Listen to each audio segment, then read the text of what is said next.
now and on the roll, on the roster per se, if you will. We'd be grateful if you can do that for us as well. If you haven't, if you're somebody who's new and didn't get it when we did the mass email at first, feel free to just simply say, "Hey, I'd like to have the questionnaire.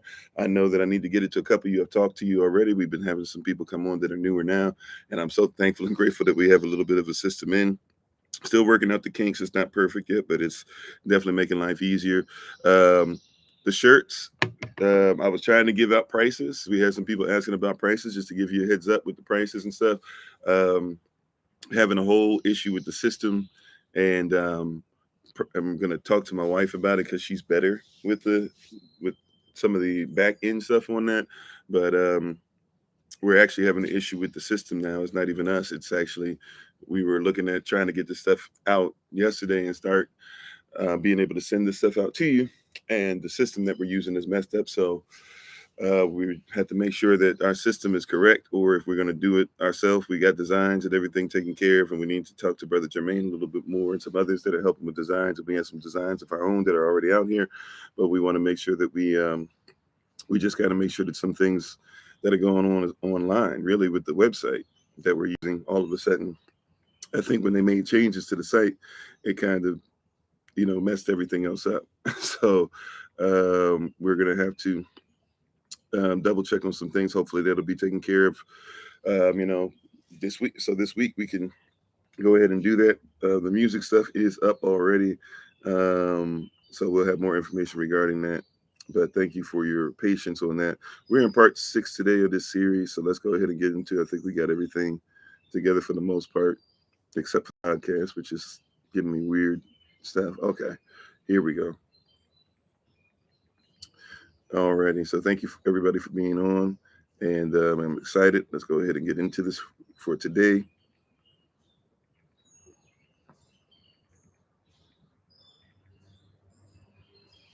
Alrighty. Okay, may the words of my mouth and the meditation of my heart be acceptable in your sight. He is our strength and our redeemer. And it's in his name, which is his authority, that we pray, praise, proclaim, project, and protect this message. Amen. Amen. Welcome, everybody, once again. Thank you for being with us today. Thanks for taking some time out with us. We give all praise and honor to the Most High, Yahweh Elohim. We give all praise and honor to him for my wife, the Honorable Maya, who lives a life that's able to be honored. You can check her out. She's a healer, herbalist, chemist, and biologist by degree. And you can check her out on TikTok, YouTube, and her website at Bloom and Flourish. Not A&D, the letter N. Bloom and Flourish. To Marshawn, Malcolm, Betty, Isabel, and Solomon, Daddy loves you very much. To Lottie Dottie, everybody. To those who are watching us for the first time, this is your first time of many. To the moderators, to the ministerial staff, to everybody who's part of the admin team, everybody, thank you so much for being on. We are in the midst of doing a virtual Omer box, and and so basically, if you're not aware, Pentecost or Shavat really is right around the corner. So since we're getting ready to go into Shavat, which is day of Pentecost, 50 days right after Passover, we will be doing it. That's June 5th. That's a Sunday, and we'll be doing that on Zoom. So we'll have a Zoom. Special Zoom only service, and really, there's no specific things you got to do. So that's why we haven't been like, hey, go you buy your lamb, or go make sure you pray this or whatever. You can treat it as a Shabbat. So you have two Shabbats in a row, if you will, Saturday, Sunday, and just treat it as something that you can do as far as being, spending time with the Most High. We're going to come together on Zoom, probably just going to have a word, and really maybe, after, after or before, not sure yet. We're going to have a meeting soon. We got to get our Holy Day committee together, but we'll have a meeting soon to talk about the details. But it's really just a day that we're supposed to get together and celebrate and be with each other and, be yashta. So come on, set that date aside. Usually people have Sundays set aside anyways. And we'd appreciate if you come out with us. We'll have the link and everything for you guys soon. And we'll make sure that we send out some kind of invitation and invite to everybody who's part of the community if we have your email. And we thank you so much for being on. So I think, but today, as far as the Omer box, we're going to do a virtual Omer box. The Omer box, the idea of it for us is basically you kind of have a box if you'd like to follow suit. We have a little bit of time left. So even if you do it just the week of, if you want to start doing it today, you want to do it tomorrow. The goal of the Omer box, we got this from a sister that has been a blessing to us behind the scenes. And not necessarily part of the community, but that has done a lot of work for at least a year with us. And she has Omer box. We got the idea from her. We've kind of reversed it a little bit, but the idea goes like this: that every day, um, up until including the day of Shavuot or Pentecost, we will come together and we will put something in it. So if you guys can send us emails or text or stuff like that for ideas. But for example, like it's a virtual Omer box, since we're not all together, you can do a physical one where you are if you want to just kind of have a spiritual or virtual one where you are, etc. But like every day we put something in it. We put a kind word in it. We put a prayer in it.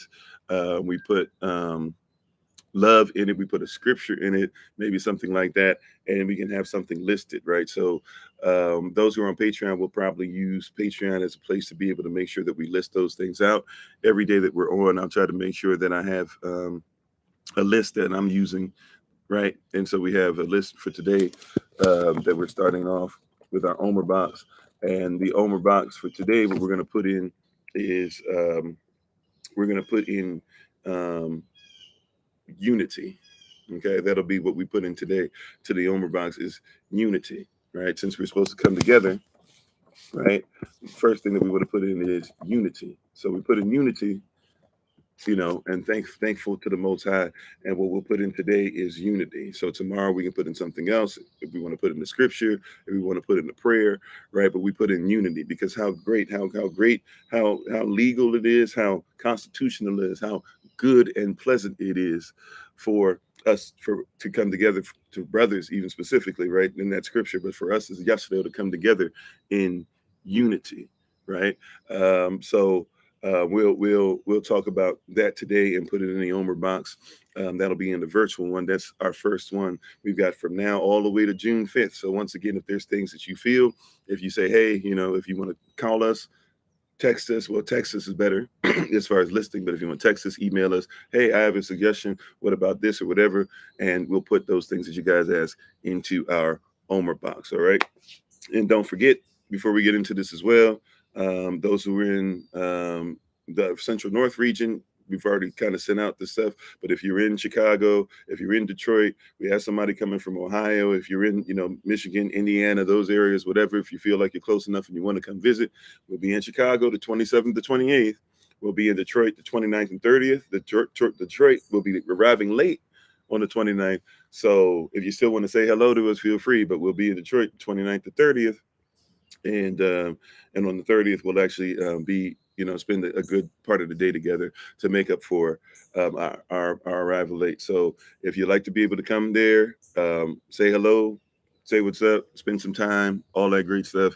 If you're in that area, feel free. If you're not in the area, but you want to come and say hello on one of those days and spend some time with us, hey, it would be our pleasure to say hello to you. So if you're in those places, make sure that you please get in contact with us. Right. If you're in those places, make sure you please get in contact with us. If you're on TikTok, if you're on the podcast, if you're on YouTube, of course, you can always just look in the description with the video or with the episode, and you can find information to be able to contact with us. If you are in or if you're on TikTok, just go to where it says on TikTok. Just simply go on our TikTok page where it says website. We also have a little bit of information in our bio, but where it says website, click on that place that says website. That's our link tree. Get in contact with us. We would love to be able to say hello to you, shalom to you, let you know, and break bread with you if you're in Chicago, if you're in Detroit on one of those days, and we'll get you more information. All right. All right. Okay. I think we got a lot more we can talk about. We can talk about the fact, don't forget, we're fasting on Wednesday, starting at 6 p.m. Eastern New York time, and we'll be fasting through Thursday, 6 p.m. Eastern New York time. And we're looking, we're seeking guidance going through transition right together. So feel free to do that. Hey Hannibal, this isn't mess, it's my hair, and maybe you can go ahead and do better. Somebody already blocked you. But thank you to the moderators once again. All right, here we go. So once again, thanks, babe, for being on. Appreciate you. To Lottie Dottie and everybody across all the platforms. If you're on YouTube, if you're on the podcast, if you're on TikTok, thanks for being on. We see you, Sister Beverly, I believe, Peter, Bra, is it? I'm not sure if I pronounced that correctly, Bra, or Bray, but thank you for being on. Minister Sonia, thank you for being on again, especially on your born day. Happy born day to you. Thanks for being on. Big Brother Thomas, Minister Tamara, Keytroy, Evelisa, Jay, True Origin, Christine. If I'm missing somebody, it's making me skip all over the place. Tamika, is it Laugh a Lot? Thanks for being part of the community. Tree by Living Water, how you doing? Sister Tracy, how you doing? Okay, you did. All right, cool. And need to catch up with you in the conversation. We missed each other on Friday, and I really wanted to talk to you on Friday. Then Saturday became a little more involved than what I thought. So but we're gonna make it work. If we tried to do today's my family day. So if we did it, it'd be extremely short. I don't know, but maybe I could at least reach out and just say hello to you. I can't promise long today, but we got to get that done. Hello, Minister Select Morel. How you doing? Sister Deja, how you doing? If you're on any platforms, by the way, YouTube, you can't really do it. At least we don't have it set up yet.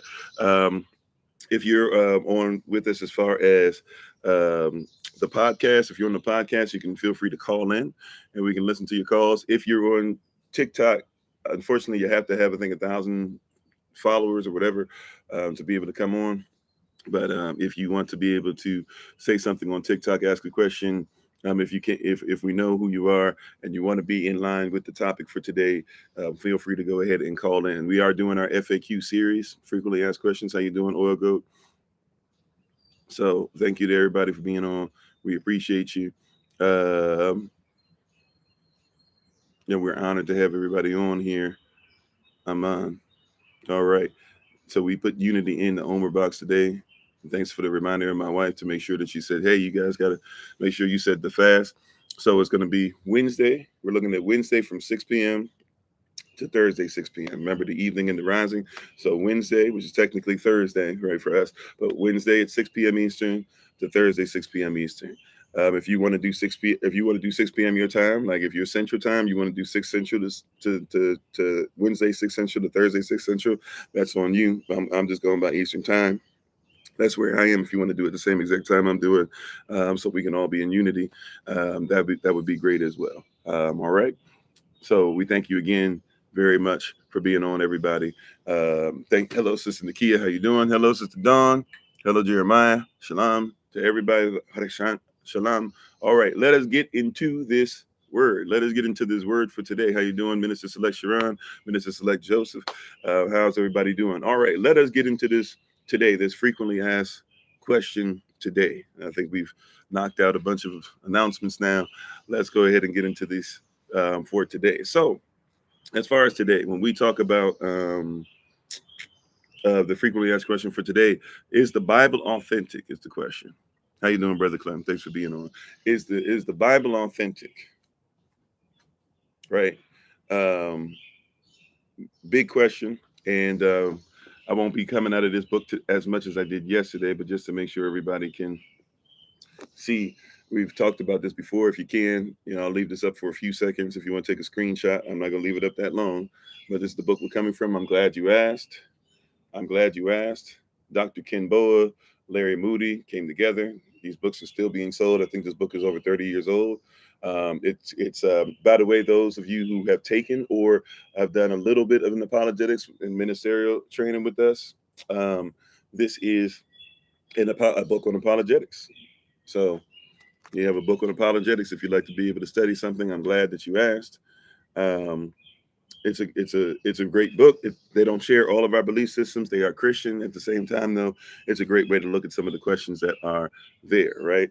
So it's a way of being able to at least handle some of this stuff. They map out some of these questions. If you ever ask some questions to somebody, this is a great place to start as far as, okay, how can we have an in-depth conversation with somebody, read it. And even if they are saying Jesus, if they're saying Christian, or if they're saying this, that, or whatever, I think if you've been with us long enough, you should be able to see exactly what this is. Okay. So just letting everybody know what's going on with that. And if you'd like to be able to, be see where we're coming from with some of the things, that's the book that we're using as far as getting the questions. So apologetics is simply just the ability to defend that which you believe. There's an art to it. So like if you hear, so apologetics, for example, before we get into the authenticity, the authenticity of the Bible, um, all you have to do is, yeah, you might not be able to find it new. I don't know. I know somebody did find one and bought one. I'm not sure if you find it new or not. I think my wife found a PDF, um, but I'm not sure if that was free, if it costs, whatever. But what I'd say is this: so apologetics is something that basically is defending that which you believe. So, for example, here's some apologetic terms that you know what they are, but you might not know that they're apologetics because you don't think about a thing called apologetics. For example, to apologize, real quick, it means to explain. So people will say, "I don't need your apology. I don't want your apology. I want you to do something." Well, an apology is supposed to be an explanation of why I did what I did. That's what an apology is. So, if you're telling somebody don't apologize and you're saying, "Hey, don't tell me what your beliefs were concerning this," if you're talking about something called ad hominem, AD space HOMINEM, ad hominem is something that says, um, I can't find anything. Somebody already came on and did it, right? They said, you need to cut that ridiculous thing on your head off, right? That's their way of trying to make me feel bad, right? So ad hominem is like, I don't even know what you have to say, or I can't basically, you know, actually have an apologetic or a debate or an actual real conversation with you because I can't find a way to get around what you're saying. So ad hominem says, I just attack you, right? Or, somebody says, you don't know anything because black people are stupid. That's ad hominem. It's saying I'm going to attack you being black. Black on black crime. Stop talking about crime. Black on black crime. That's ad hominem. If somebody just makes fun of you, it's a very juvenile, way of discourse. So if somebody says, "Oh, man, whatever, bro. Look at your shoes, bro. Look at your shoes," right? They start doing the dozens, or they start zoning on you. Man, look at them shoes, bro. Right? Ad hominem. It's a way of not actually dealing with the subject at hand or even dealing with the person and being able to belittle the person and belittle the subject by trying to say that something's there. You have gaslighting. A lot of people know what gaslighting is. Gaslighting is, you know, somebody tries to make something and take something that you're saying that's a fact and turn it into something else, right? I'm guilty of that in my past, right? Gaslighting, you don't want to focus on something, so you gaslight. A straw man. Somebody brings you an argument that's not even your position, right? It's not even who you are, right? So somebody says, so let's say we start talking about the Bible today, and somebody says, "Man, I can't believe that you guys are talking about the Bible. I can't believe that you guys are talking about the Bible. How dare you talk about the Bible? How dare you talk about the Bible? Do you know that, like, what? So you don't like people who believe in the Quran? You don't like people that believe in the? That's that's not my argument. That's not my argument, right? Like, I'm talking about the Bible. Just because you believe in the Quran doesn't mean that if you're Ish, Ishmael, then you be my brother anyways. That's has nothing. I'm talking about the Bible. Well, somebody else killed somebody right now. Then we go into gaslighting. But you believe in the Bible. Well, somebody else killed somebody and they believe it, so you must believe in it. Well, not only now are you doing with stuff, but you're also gaslighting because you're taking it and trying to take it somewhere else. It's a straw man because it's not my argument, and it's ad hominem because now you're attacking me and saying that I'm as just as bad as somebody who killed somebody else when I never did it, right? So apologetics is being able to learn that, how to be able to see those things. So when I see something in the comment section, if I talk to somebody one-on-one, if I'm on somebody's podcast, if I'm whatever, if I'm speaking to somebody doing things, you can start, if you're trained in that, you can already start to be able to go, oh, okay, I see, like, this person is not even doesn't even have the ability to have an actual argument. Like, I don't mind an argument because arguments don't have to be fussing and yelling. I don't mind an argument. I don't mind you disagreeing. I don't mind you testing out everything I say. But if your whole thing is going to be like, we've had people on here that just come on here, everything you say is wrong. Well, then that's something apologetically unsound. I know that what you're saying doesn't make sense. You said that alone is one of the main reasons you're here, celebrating your culture without insulting others. Amen. Yeah. Oh, here we go. Okay, Hebrew and the Old Testament and Arabic are incredible Shemitic languages. Okay, well, yeah, well, even Arabic, remember Arabic was not a language. Arabic was a people, and it wasn't like, you could say everything. Well, Israel, when we say Hebrew, is really Afra, so you could say Afra was a people, and Arabic was a people. Well, Arabic used to just mean nomadic. Now we think Arabic is a specific language because of people who conquered people and said this is what Arabic is. But Arabic used to be nomadic, so Israelites are Arabic. You know what I'm saying? So we go into a lot of places. So, but once again, is the Bible authentic? That's really, and we kind of already focused on that. Praise Yah. We already kind of already been answering those things, right? Um, is the Bible authentic? What is the authenticity of the Bible? Why do you say that you'll live by the Bible, right? You hear all types of questions concerning this, right? We get that's a white man's book. Why would you read it? You hear, if you're not a Christian, how can you read the Bible? You hear, the Bible is man-made, so why would you listen to it if you're supposed to be listening to Elohim? All these different things, right? You said you were running away from the Bible, and a lot of us do, but a lot of us run away from. A lot of us, as we've discussed, and we'll discuss a little bit again today, a lot of us never really read the Bible because a lot of these things we don't even know what the culture says, which dictates the interpretation. We don't know what the words were before they were changed several times. And when I say several, that's putting it lightly. There's a lot of different things, right? There's a lot of different things. So, we had to do that. And nobody knows if they did. People might assume that they did, but nobody knows if they did, if you're actually saying something with trying to be validity. But of course, that's trolling more than likely. Right? So, yeah. And even with Semitic, yeah, we're not Semitic, right? Semitic is not even the word. It's Shemitic, Shamata. It's not even Shamata because Shemitic, that's somebody else's language, right? But we are Shemitic, if you will. Do we believe in women dressing modest? I believe that women should dress in a manner in which they're not trying to make sure that they're flaunting things unnecessarily. Does that mean that a woman can't show cleavage or something like that? And men need to get over themselves sometimes. But some of the stuff that we've been shown as far as hypersexualizing women, uh, no, yeah, men should definitely chill out on some of the stuff. But is there such thing as modesty for a woman and a man? By the way, sure, you know. But once again, you got to get into the culture. Somebody else here says, like some people say, woman dress modest, right? And that's not us. I'm not focusing on that today, but just real quick. Oh, somebody will say a woman should dress modest. So that's what I was saying. See, that's what I was getting into. So a woman will say, somebody will say a woman must dress modest. Um, and then they'll say a woman can't wear pants. Well, that's not in our culture. What are pants? Like men didn't wear pants either at the time when the Bible was written.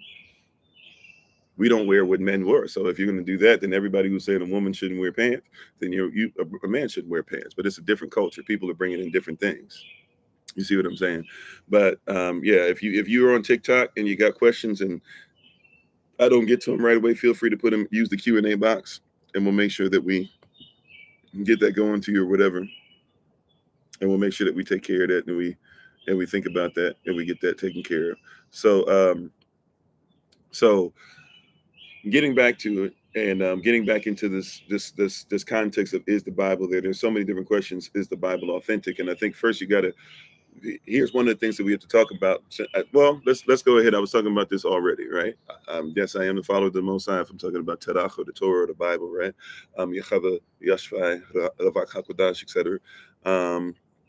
Elohim.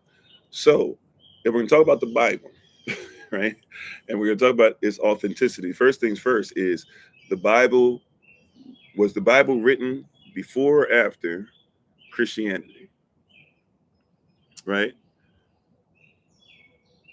That's one of the, and we all know the answer to that, really, right? But it's one of the things that we mess up, right? Okay, somebody said the book that we're using for guidance on this series is, you can find it on Amazon. Somebody talked about $5 and some change. Somebody said you can get it brand new for $12. So if you want to look it up once again, but so is the Bible authentic is the question. Well, first thing I would say, because I'm of the Columbo mindset, if I'm trying to be a detective, so to speak, I'm asking questions first. And then as I ask questions, and we go from there, right? So first things first, is the Bible, right? Real question, quick question.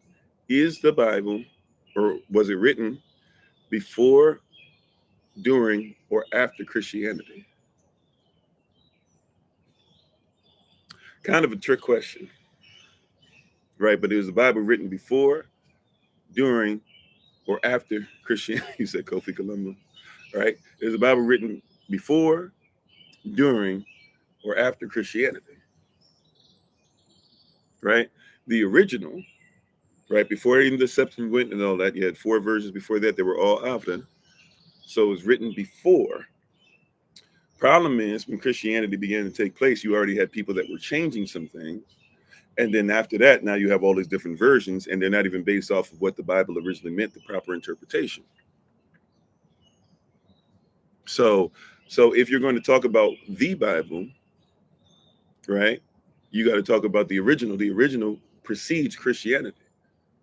The original precedes church. The word church and cirque, right, the same root word, it's circus. So before this became a circus, there was a written word.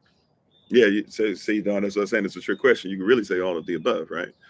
So, so you have to comprehend that before there was a such thing as a Roman Catholic Church, before there was a such thing as a Roman Empire, before there was a such thing as Greeks, before there was a such things as Medo-Persians, or the Medo-Persian Empire, excuse me. Before those things, right? There was a Bible. Matter of fact, here's something that people don't want to talk about. We talk about this with other people, but for whatever reason, we deny this when it comes to the Bible. Before it was written down, it was still there.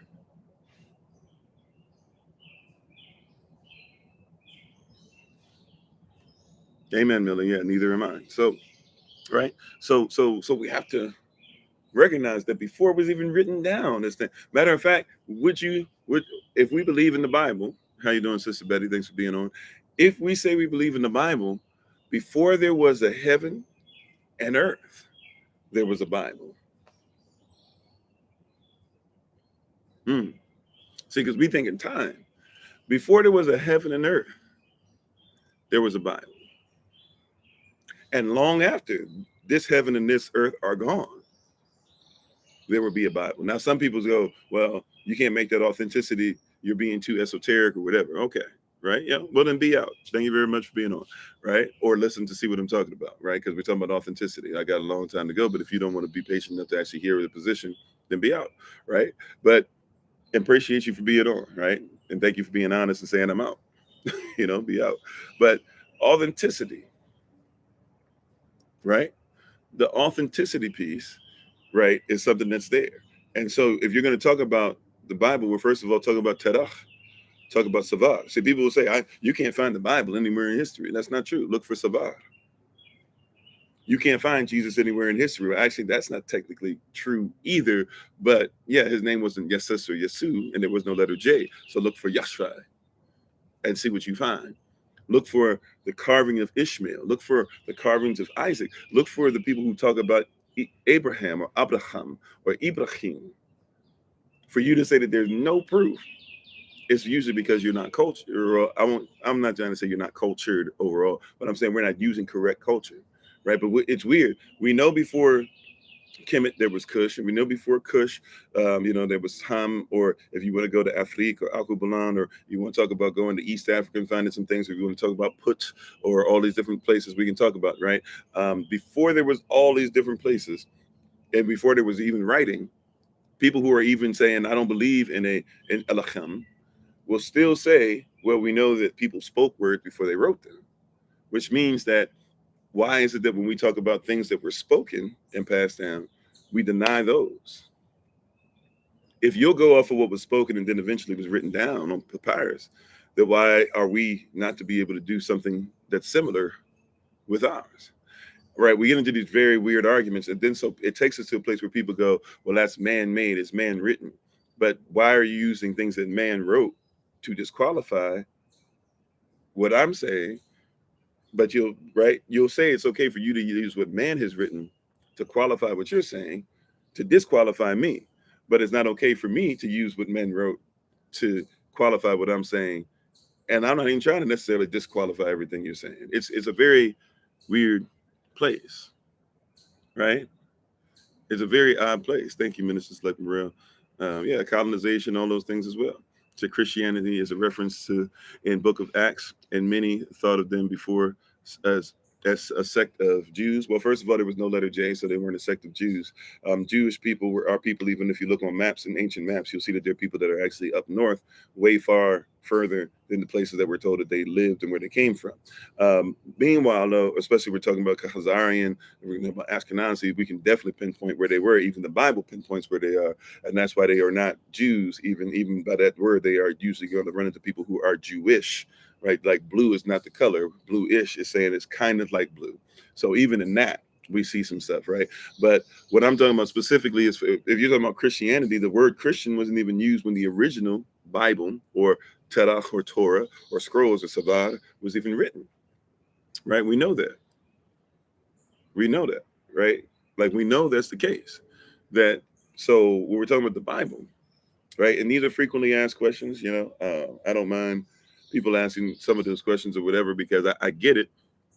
I get it that like, we have to see. So before there was a Bible, so you got to comprehend what does even the word Bible mean. Can we start there? Because we're gonna be all over the place probably. So hopefully I'll be able to entertain this stuff and make sure to entertain these questions and make sure that we're able to put them down and make sure I'm able to lay this out logistically, in a manner in which is easy to see and which it makes sense. Right. But real talk, I know that today's gonna be a little difficult. I know it's going to be difficult, and well, I know it's going to be difficult for a lot of us to go through this. Thanks for being part of the community, Stephanie. I think I said hello to Sister Benita. Copper, how you doing? So I'm telling you, I know there's going to be difficult because everybody's going to come from different places. But once again, if we even look at the term Bible, where does that term even come from? Why do you call it a Bible? Like people say they've read a Bible, they don't even know Alpha, right? We call it Paleo Hebrew now, trying to be fancy, but Avda, which is who we were or who we are, is our language, right? And it's a language that goes way past just Yashvel as well, which is why a lot of people speak Avda. And a lot of people say Alacham or Allah or Al or different things that come off of that word because there's many Hebrew children. There's way more Hebrews than there are Israelites. We don't even talk about that. Okay. However, However, if we're going to speak on these things, right? Um, why do you even call it a Bible? Right. So people hit it, and I'm not mad at that, right? Right, Jeremiah, because people go with that, right? Basic instructions before leaving Earth. So before we made it an acronym, what did the word Bible mean? Where did it come from? You said they were called Christians first in Antioch. So once again, that's something that's written in. That word didn't exist yet. At the time of, if you're talking about the first century, that word did not exist yet. Christian doesn't come to, you know, probably 100 years, 100 plus years, probably at least bare minimum 100 plus years later. So somebody wrote that in later on. Even the word Christian. I'm not saying Christos didn't exist, but Christos wasn't exactly what you think it is now because we've manipulated this stuff. It's just like when somebody says born again. Remember, born again, people were still trying to figure out what that meant. Now we say born again, people get the context, and they get the precept that's allowed them to have the sept, and now they get the concept. But when it comes to born again back then, that would have been weird. That's why the guy was blown away when Yahshua told him, "You got to be born again." What Nicodemus like, "What you mean? Go back in my mother's womb and come back out again?" Then he had to say, "Man, you're supposed to be a master of this, right?" But once again, the word Bible. Remember, once again, the word Bible. Where does the word Bible even come from? See what I'm saying? We don't want to have, is the Bible authentic? Well, we got to figure out the authenticity, even of the word uses that we use, the authenticity of who was saying it, who was speaking it, when it came into being. That's proper interpretation. Remember, by definition, there's only one interpretation. There'd be many applications. The problem is that we get into these versions, which are supposedly applications, and we're not talking about the original, which is the interpretation that these applications should be coming from. Once again, where does the word Bible come from?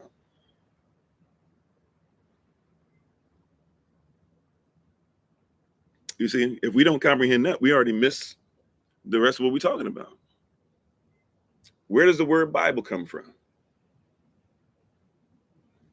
I'm not trying to say, and let us be clear, see, because people get upset with this. People get frustrated. People get in their emotions, their feelings, etc. On both sides of this, by the way, whether you agree with me or not. Right? Let's get out of that. Let's just have conversation. Let's be apologetically sound.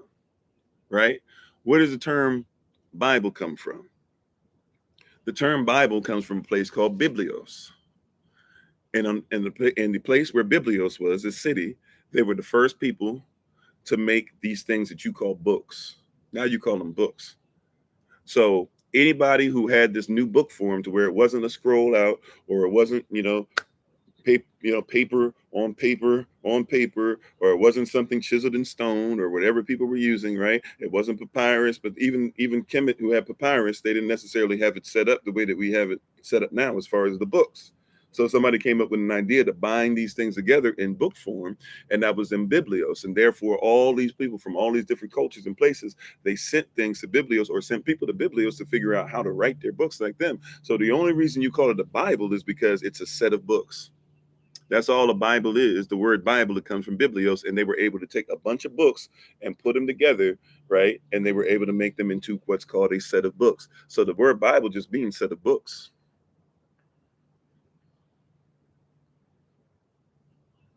Right? You see what I'm saying? Before we go to the Council of Nicaea, before we go to all that, which, by the way, the Savar, scrolls and things like that, they were written way, thousands of years before the Council of Nicaea, right? We already have historic evidence that already says that there are certain books we know for sure, for a fact, they've been unearthed even recently, and we know that they're by the seals on them and different things when they were made, all these different things, the ones that were preserved, the ones not as well preserved, etc. We know how old they are. So before we get to the Council of Nicaea, before we get into Jesus becoming this new name, before we get into iconoclast, changing who the people of Yah are and all those things like that, I'm talking about specifically what makes the Bible authentic. First and foremost, you got to recognize the word Bible is just talking about a set of books. They took the scrolls that were already in existence. They were able to put them into a set of books. And so even though they look different than what you look at now, they at a time had it to where, hey, we can actually look at all these books simultaneously. Somebody can pay at that time a hefty fee, a lot of money. Now you can go to a Dollar Tree and get one. Back in the day, it was a lot of money to be able to get a Bible that had all these scrolls and all this information that somebody back then was even going to have to handwrite and make sure that they got 100% correct, and then be able to put it in book format. That's what the word Bible comes from. So just on a basic level, right? Just on a basic level, can we believe that there's such thing as a set of books? Yes. You see what I'm saying? Like, before we go into the mystical and we no longer make it practical, let's keep some of this on a very practical level. Like, is it possible that people could have had a bunch of scrolls, brought them to the same place that everybody else did, be able to say, we want this to be our Bible? Right now, the only reason you call it the Holy Bible, remember, what's the word holy? Right? Thank you, Empress. Now, what does the word holy mean? The word holy, we always say that, put a W before that H. Be whole. Be holistic. Aleph. Be one. Right? Be whole. Hero Israel. Yahweh Elohim, Yahweh Elohim, Aleph. He is one. Elohim, and therefore, because he's one, he's whole, you can now love him with all your heart, See, if he was not whole, if he was not one, then you couldn't give him all. The context, right? Because he's one, now you can give him your oneness. Now he can be in you as one, and you can be in him as one. If you're double-minded, then he can't be. Then having one in two, that's a fraction. It's not whole. It's not holy. But if you are one and he is one, and you're not double-minded, he's not double-minded. What to have one be in one? That makes sense. That's math. That's the maths. Two becoming one. That's why in Hebrew culture and Avda culture, plurality does not start until the number 3. Number 3 is considered to be more than one. 2 is considered to be one. 1 and 2 are considered to be singular in Hebrew culture, in ancient Hebrew culture, not modern Hebrew, in ancient Hebrew. But in modern times, we're used to everybody else's culture. But 2 are 1. That's why where 2 or 3 are gathered. Why 2 or 3? Because where 2, that's you by yourself or you and the Most High together. being one, or even you and your wife being together, or you and your husband, if you're a woman, a wife, you two can become one, right? Which we're gonna be talking about the marriage class, things of that nature as well, right? But you two become one, that's one. But if you have children, now you're more than one. If you're a husband and wife, you are one. If you're a husband before marriage, you still are one. If you're a wife before marriage, you still are one. When a husband and wife come together and have marriage, which we would call sex, then they become one. But then when you have children, now you have more than one, because your children are not able to become one with you, right? These are natural. This is natural law. This is natural law. This is the nature of things. This is common sense, if you will. If you know the culture, it's common sense that if two will become one, that they are always considered to be one. But in this culture, we are concerned about everything else. See, the authenticity of the Bible that comes from comprehending even a oneness. How can you see? This is why some people will have ears to hear, and some will have itching ears that will not endure sound doctrine. Thank you for the love, Minister Tamer. Thank you, Sister Shantae. Right, thank you, Empress. So there's oneness that needs to come around, and one of the things with our community, thank you, Brown Lady Beauty. There's oneness that needs to come around, and because there's a lack of oneness, you're not going to get context. Right, we talked about this yesterday. James chapter 1 verses 5 through 8. Everybody always just tells you James 1:8. Right, not to be double-minded. A double-minded man is unstable in all their ways. Right, everybody loves that verse, but nobody reads the 3 verses prior. If you read that, you'll realize that it says that if you are double-minded, your prayers can't even go any higher than the ceiling or the canopy or wherever you are. Right, your prayers are limited because you are not one. How can you go before the Holy One and your prayers and your life is all over the place? You got 5 lives you're living, trying to give 5 lives to one. Yeah, you got to figure out a way to repent of some of those things. Why? Because when you repent and you come back, all those things, they start turning into one. And now that I've repented, now I can go before him and we can have a conversation. There's a context to it. And so the authenticity, we're going to talk about some things historically as well, right? We have already started to do so, but people are not aware that if you don't comprehend the context, that's why culture is important. We're trying to have these conversations with people, right? We're trying to have conversations with people, and people are not ready to endure sound doctrine. Think about what that word even means, right? That's 2 Timothy chapter 4, right? Somewhere around verse 3 or so. People don't want to endure sound doctrine. Sound doctrine. The word sound, by the way, it's the word, when you look it up in the Greek, even, it is the word that basically translates to hygiene, to be clean. The word clean means to be legal, right? So people do not want to deal with things that are clean because they're still hanging on the dirt. But things that are dirty cannot endure around what is clean, right? If I take I don't know, if I take a disease that's out there, if I take a virus that's out there and I put it in a huge vat of bleach, if I take a little drop of virus and I put it in a huge vat of bleach, that virus is not going to endure, right? Because that bleach is going to clean it, it's going to wipe it out, it's going to kill it. What is dirty can't be around the clean. What is darkness can't be around the light, right? I can go inside this home right now, and when I go inside it and I turn off, and it's dark inside right now, all the lights are, but if I turn on the light, the darkness, it might stay around, but it's got to go and scatter around the edges. It cannot be in the same place. You said they want to lean to their own understanding. Yeah, Proverbs chapter 3 verse 5 and 6.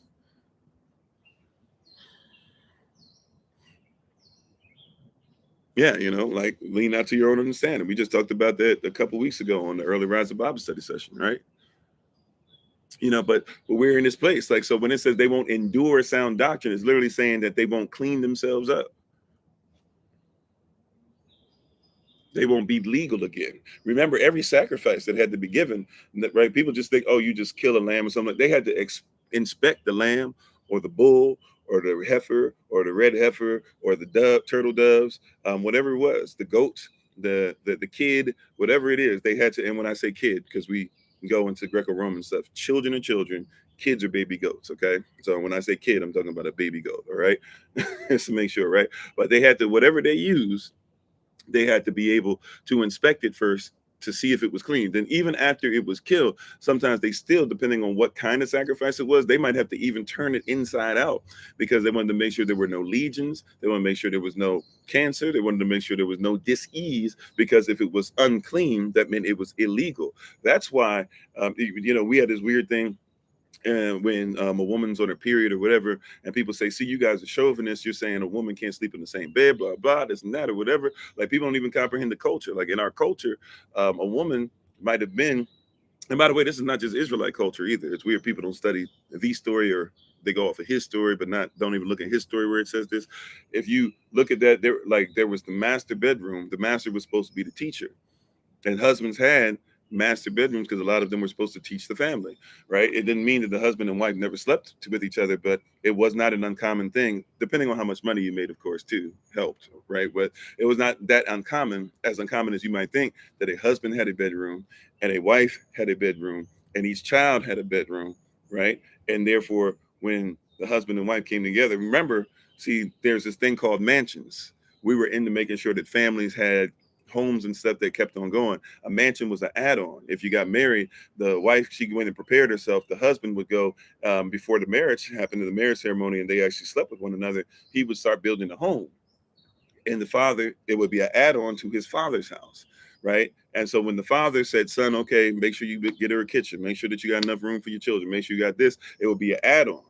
And then once he finished building the add-on to his father's house, then the father would say, okay, that looks great right there. That home is all right. Cool. No problem. Now go get your bride and y'all can go ahead and live in here together, right? You had the ceremony, they come in and live together, and now they can raise their family as part of on the same land. So eventually you had generations that would die off, but you still had this big old home.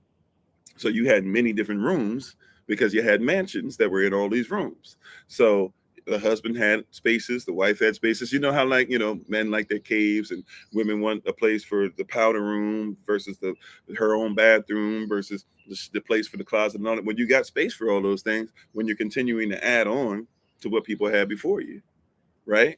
Yeah, John 14. So, that's where it says beloved, which is the word for David or David, right? So David, that's actually what that word beloved is in Hebrew, or Avda. It's actually David. So David, or beloved, let not your heart be troubled, right? Um, in my father's house, there are many mansions. I'm adding on, right?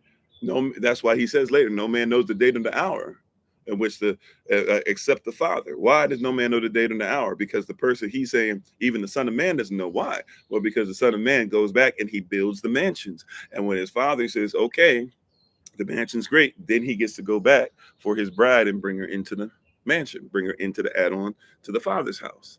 So in my father's house, there's many mansions. So people got to work out their own salvation with fear and trembling. So every time somebody gets saved, every time they give a word, every time somebody gives their life over, okay, I got to build another mansion. I got to build another mansion, right? And it's not until the Father says, okay, cool, I see that they're starting to do what Matthew 24:14 says, which is where they're making sure that they add on, right, all these things Matthew 24:14, that we have preached this interpretation throughout all the system, throughout all the world.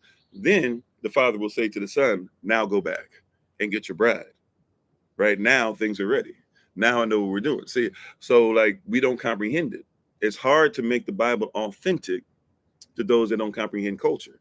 I probably just say, and I've said this over and over again, but I even said it in a new way today. And a lot of us have probably never saw that. Like, oh, wait a minute. So my father's house has many mansions. So Yashua is building on mansions, right? So we should be building on to what we have. We don't think generation to generation to generation. How you doing, Cash? We are not thinking generationally. But that's a culture. So you would have had a master bedroom, but the husband should be a teacher. So he would be a master. That's what the word master meant. The master meant teacher. So why would you not have a master bedroom? It didn't mean that the wife had to have a bedroom that was smaller than the master bedroom either. But it didn't mean that they never slept with each other. Matter of fact, most of the time they probably sleep in the master bedroom together. However, if she's unclean, just as a man can be unclean too, by the way, you know that, right? Like, we have technically you could say a man has a period, but it doesn't go through blood, right? But you could also say like a man can be unclean. He can be unclean in his thoughts, things like that, or whatever. He has to go through purity phases too, right? So, but if a woman was unclean, if she was not able to stop bleeding, it didn't mean that she had to leave the house. You know, a lot of people say that now. People did something foolish like that, right? But once again, because we don't comprehend it, we say, "Oh, see, the Bible is chauvinistic." Which, by the way, chauvinism means patriotic. So you should probably say male chauvinism or just say misogyny. But that's not misogyny. Like in our culture, if somebody is unclean, then they need to purify themselves. If a man is unclean, right? If a man cheats on his wife, he shouldn't just be staying in his home. He should go get himself clean, right? And praise Yah. Thank you for the compliment, right? You know, but we don't know this. You know, like we have this weird thing. If a man commits a crime, they had a camp outside of Israel. He had to go. He had to purify himself. He can't be around the community holding on to these impurities. You know, physical manifestation of sickness, it starts in the spiritual. So I say all that, you know, we can go different ways with this. You know, I'm not sure exactly where we're going to land on this. You know, but you have to comprehend that, you know, it's a lot in the culture. We're missing a culture. We're missing the ABCs. We're missing Aleph, Bet, Gamal, Dalet, Hey, Vav, Zayin. We don't even know what that means. How do you say you know what Psalm 119 is? We talked about that yesterday. You can go look at yesterday's recording to be able to find out what I'm talking about. We put it on a little board for you all. We said you could take a screenshot. Prayerfully, some of you took advantage of it, right? Or if not, look at yesterday's video and fast forward if you need to until you see the board pop up. I don't even remember what time it was when it popped up, but look at that, right? But you've got to comprehend, like you've landed somewhere on Plymouth Rock, so to speak, even though Plymouth Rock is a myth, but still, you know, but you've landed somewhere and you never really actually comprehended what your culture was. You don't know that Psalm 119 cannot be read correctly if you don't know the alphabet, the 22 characters of the Hebrew alphabet. You don't know what it means. That's why I praise Yah that we still have people that are interested in the Hebrew characters class, right? And some of you'll be taking it, some of you might be taking the you know, review, whatever, right? But we praise Yah that there's still some that want to say, hey, I want to know what these characters mean. Why? Because if you don't know what they mean, you can't even read Psalm 119. And Psalm 119 is baby steps. Like that's 3, 4, 5-year-olds have some of that stuff down in our culture, supposed to. We don't even know. So how do you read the first 8 verses of Psalm if you don't know that Aleph means father? If you don't know that Beit means son, you don't know how to look at Psalm 119, 9 through 16. If you don't know that Gamal means humility, then how in the world are you going to get what you're supposed to out of Psalm 119 verses 17 through 24? How are you going to look at verses 25 through 32 if you don't know that Dalet means door or access point? You're reading something without culture. But then we're arguing the authenticity of something that we're not even able to read. How can you know if something's authentic and you don't even know how to authenticate it? Remember, not too long ago, a few nights ago, we talked about, and people got all frustrated and upset, you know. But it's real talk. Like, how are you going to talk about? People say, "Well, I don't believe in the Bible because it's man-made," right? Amen. Yeah, share it with the 2-year-old. Amen. Hopefully, you know, somewhere down the road we'll have something for the 2-year-olds. How you doing, Stacks? So, but think about this, right? How do you do that? And you don't know the culture. You're reading things into it because you don't know how to read it. Somebody said the Bible is man-made. We brought this up a few nights ago. Let me get back to that. Thank you, Holy Spirit. She said you got to get back on track. How do you get back into that? And you're not aware. You're talking about like the Bible's not authentic because it's written by man. So I tell people this. I say, well, do you have a birth certificate? People go, well, yeah, I have a birth certificate. So, all right, is your birth certificate real? I mean, it's written by man. Is it real? Well, yeah, I can hold it in my hand. It means it's real. I don't need faith for the birth certificate. You try to live in faith, all that. Okay, question for you. Can you get your birth certificate authenticated?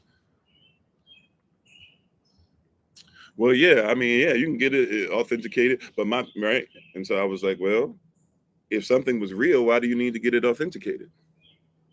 If it's already authentic, then why would you need to get something to say it's now authentic? I was trying to talk to them at the time about the straw man, right? But I was trying to show them, like, look at something simple like that. Like, you're telling me that it's if it's man made, it's real. But then even man says, don't you got to get it authenticated? Well, then if your birth certificate's real, then man wrote it, right? But you told me, right? But you told me, right? And then you got to get it authenticated. You got to bring it to something that just because a man wrote it, it doesn't mean that it's real already, which means that you're not real. You're a straw man. You got to do something to make sure it's authentic, that you become authentic. Somebody says, no, no, that's not right. But then I come and I say, yo, I got this Bible, right? I want to be able to present it to you. I want to be able to put it in your hand, right? And I know you think that you're authentic, but this might actually show you who you really are. And the Most High has sent the Vak Hakodas, the Holy Spirit, and has the sacrifice of His Son, who's really the manifestation of Himself, Aleph Bet, to be able to help you to be able to become more authentic, and to be in your true self, and to be in freedom, and to use law to protect your rights, and to ensure that you comprehend to even be in the system and not of it, and to be able to know how to use your signature, and to know what UCC 1-308 is, and to be able to think about making sure you become a non-citizen national, and do all these things. Here we come presenting the word of Yah and saying, here it is to help you. Now, somebody believes that you can get your birth certificate authenticated, and your birth certificate is written by man. And here we are saying, no, that here's something else that can authenticate you. And somebody says, I don't think that's authentic, because a man wrote it. It doesn't make sense. We're not seeing what's going on culturally. I know we believe that we have all this stuff together, but it don't make sense. It's inauthentic.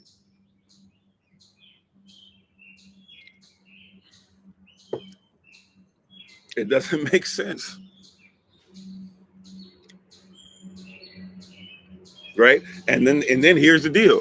Peep game. Here's one of the reasons why, because people don't have ears to hear, and they don't want to endure sound doctrine. That means legalized doctrine. So when I tell people that, you know what people do? A lot of people do. This is why we say people need to go ahead and make sure that they take classes on this stuff outside. People say, oh, I don't need to take classes. Why are you trying to do that? You guys trying to take money. No, we're not. Like, look at we have a suggested donation, sure, but look at the donation compared to how much money you have to pay other people for this stuff, right? Or go to school for this stuff, and they still didn't teach you this stuff, right? Right. But then somebody says, oh, well, how come you got to have classes? Why you got to go? Why you have to do it this specific way? And they go and do what a lot of people do. They go and they hear me say, hey, man, make sure that you go ahead and get your DS-11 done. Go and get your passport done. Change it up, and we'll teach you. We'll work with you, right? We have classes for this. Take the class. Somebody goes, no, I'm gonna just go ahead and redo my stuff. And guess what happens? They do the stuff with their passport, and they don't change their citizenship, because all you did was update your passport, but you never updated your citizenship, because you don't know how to read the same form that I would read and you would read. A lot of people don't know where to put those 5 zeros at, so they put it in the wrong place. A lot of people don't know. Don't circle this, because that'll make the whole form null and void. A lot of people don't know, hey, this is who's a citizen, this is who's not a citizen. A lot of people just go, I'm going to just go ahead and update my stuff the way I want to. And you update it the way you want to, then you get a bad result, or you stay in the system and you say, see, all that stuff y'all were talking about is stupid. It doesn't work. No, there's a reason, because you have to go through what is authentic. You're trying to use, see, the Bible itself is not inauthentic. You're trying to use the Bible in an inauthentic manner. Right? The Bible itself is not inauthentic. You are trying to use it in an inauthentic manner. The Bible doesn't say, right? I say it the way everybody else does, because people like to hear it this way. Test the spirit by the spirit, try every spirit by the spirit. It actually says, try the spirit to see if it is of Elohim. Right? And actually somebody, one of our brothers, called me out a little bit on it, was like, it doesn't really say that. And I was like, yeah, I do say it the way others do. And so I need to get back into saying it the correct way. The Bible doesn't say test every spirit by the spirit. It says test every spirit to see if it is of Elohim. If Elohim says do it this way, then do it exactly the way he says, so you can get the exact result. The problem is that people keep saying that the Bible is inauthentic, because you keep looking at Christianity and then saying, I don't get what's going on with Christianity. The Bible predates Christianity. I'm not saying every Christian is evil. That's not what I said. What I'm telling you is that the Bible predates Christianity. So if your standard for the Bible is Christianity, it means your standard for the Bible is not correct. Right? And with all you're getting, get understanding. Exactly. What does the word understand mean? Stand under the principle. You see? Yeah, white bread, bleach, and take nutrients out and add add lab vitamins back to call it authentic bread. Yeah, and it's inauthentic, right? There's an authenticity. See, watch this. Authenticity comes from interpretation. Authenticity comes from sovereignty. Who is the sovereign of all? Who is the one that spoke the universe into existence? Because you can't have a universe without a verse, spoken sentence. Who spoke that sentence into existence? What is his nature? Because his nature, if he created all, his nature is in all nature. That's natural law. Then we can start talking about substantive law, procedural law, remedial law, and then we can ultimately talk about public and private law. Now we can start talking about what you're allowed to say, what you're allowed to do. Now we can start talking about your taxes. Now we can start talking about your food. Now we can start talking about your medicine. Your food is medicine. Now we can start talking about your heart. You see, we don't even have an environment for the Bible. We don't have an authentic. See, if the Bible says that it's only authentic when it's out of the world, that's gonna mess with somebody. The Bible's telling you that it's not authentic in this world. Why? Because the things that you speak to this world, they think are foolish. Why are you trying to use a Bible in the world? Well, actually, I'm sorry, excuse me. I'm saying in it. The Bible is not of this world, right? We're supposed to be in it, but not of it. Correction. I apologize. Hopefully, if you're taking notes, cross out what I said, put it that way, right? The Bible's not of this world. You can use it in the world, but don't use it of it. Somebody says, hey, can you do something to help us out with making sure we don't have to take a vaccination? Sure. And when you get the letter, what is your letter starts talking about how we are not of. You know, if you know your Bible well enough, you can actually go into courtrooms and present your case specifically, strategically based off of the Bible, right? Because all they're doing in court is taking the Bible and they're shifting it, they're twisting it. That's why I tell people, even if you don't believe in the Bible, hey, if you're going to be in a legal manner, you better learn it, because all they're doing is taking Bible, right? They tell you it's separated from church, the state, the government, Father, Son, Holy Spirit, executive, legislative, judicial, 2 or 3 witnesses in both, right? An affidavit, right? If you can have somebody give a word, an affidavit. What do you swear on? Even though, yeah, you're allowed to swear on different things, but for real, what does everybody end up swearing on?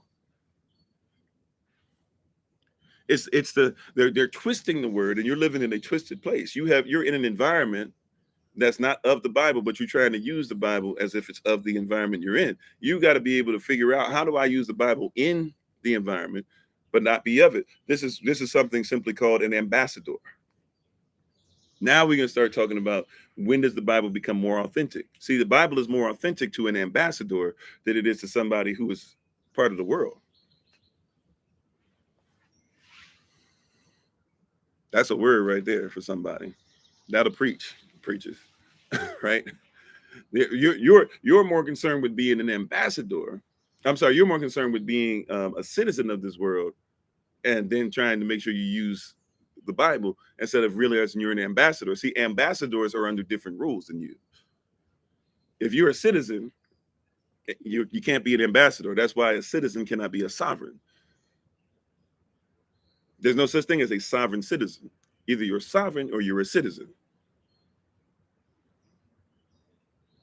Do you hear what I'm saying? Like it's one or the other. It's one or the other. Either you're going to be in the kingdom or you're going to be in the world. And you're either going to be of the kingdom or you're going to be of the world. Now, we are the only people as ambassadors to be in a system and not have to be of it. That's why it says, wherever your feet are, whatever's underneath you, it's yours.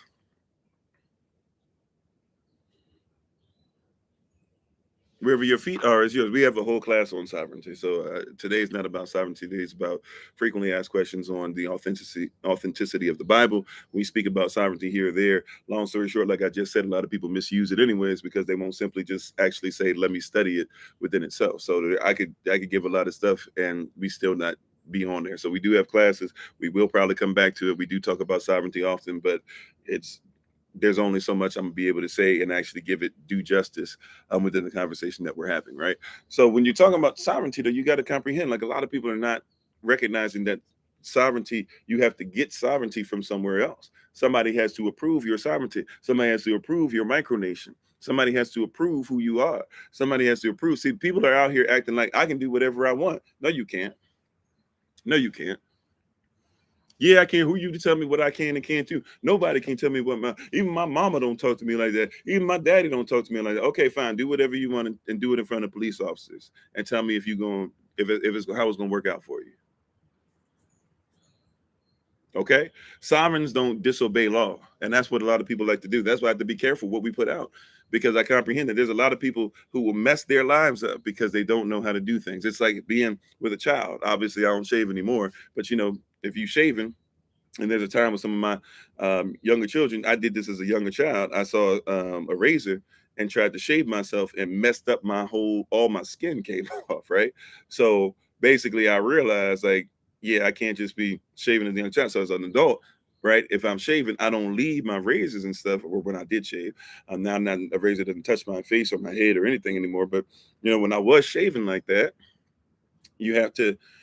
I realized I can't leave the razor down, because even though my child sees sees a future for himself by looking at what daddy does, if he does something that he's not prepared for yet, he will shave all the skin off too.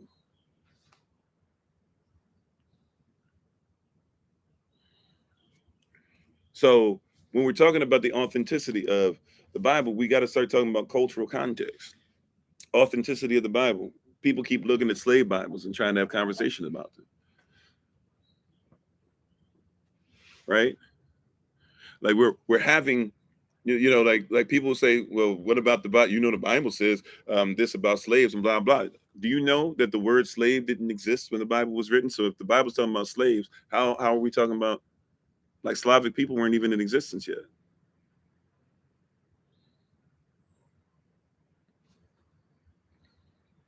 You see what I'm saying? But people will say, well, it's talking about be good to your slaves, this and that, or whatever. Yeah, somebody wrote that in, just like somebody wrote in the word Christian, just like somebody wrote in the word firmament, just like somebody wrote in the word God, just like, just like somebody wrote in the word Lord. Now we know what Lord is, right? But I'm saying, like, we have these weird things. Or once again, even culture. We talked about this yesterday, like people inauthentic, right? So when you're talking about even like the word slavery, for example, people say, you're talking about slavery. How do we talk about the authenticity of the Bible when you're saying that the Bible says slavery? That's an inauthentic way of looking at it. Well, what do you mean? It says clearly slave. No, no, no. We had something called indentured servitude, and you had laws that were written about slaves. Now, why do you think the laws were written about slaves? Somebody help me. Why do you think they would write laws about slavery, so to speak, or indentured servitude, or making sure people didn't become slaves? Because people don't want to talk about that either, about not forcing people to do this, that, or whatever is part of it too, right? And rewarding them and allowing them to become part of your family and allowing them to marry and allowing them to make sure that they live lives and making sure that after a certain amount of time that they could be free of their debt to society. They were not lifelong slaves. But why do you think that's even addressed in the Bible? So they'd be treated right? That's a great point, but I want to go a little deeper. I like that. That's great, right? You said to justify their evil. Well, okay. If you're talking about why did people write in the word slave, I'm talking about originally when the Bible. That's a great point, Keytroy. But I'm talking about why do you think that the Bible originally was dealing with this thing as far as making sure indentured servitude didn't go too far? And thanks for the love, T. Granny. Appreciate it. Right? Why do you think they did that? Why do you think they did that? They did it because they were just coming out of being enslaved. And remember, the people of Kemet who ended up leaving Pharaoh, a lot of them started going to the land where the Israelites were way before they even had to put blood on the doorpost. And they left with Israel and they were in the desert, or they weren't, that wasn't even necessarily always desert, but they were in the wilderness. And being in the wilderness, they're looking around and they're going through some things, and they're thinking of the old ways. Remember, they weren't that far removed from saying, hey, let's make a golden calf again, because there are Israelites and Kemetic people. Remember, Israel and Kemet are mixed at the time that slavery starts for them, for those 400 plus years that they were enslaved, right? It already started for them. right? Uh, so they were already mixed in, and so some of them were already messing around with netures and things like that they shouldn't have messed around with. So you go into a place where some of these people from Kemet and some of these people who were Israelites, remember Sambo spirit type thing, are thinking that slavery might be all right. Let's bring this back. Let's run this back. Just because we got right, like people do this weird thing. We got saved yesterday, so that means we perfect today. No, we still dealing with a bunch of stuff in our mind. So they some of them thinking, hey, how are we gonna run this back?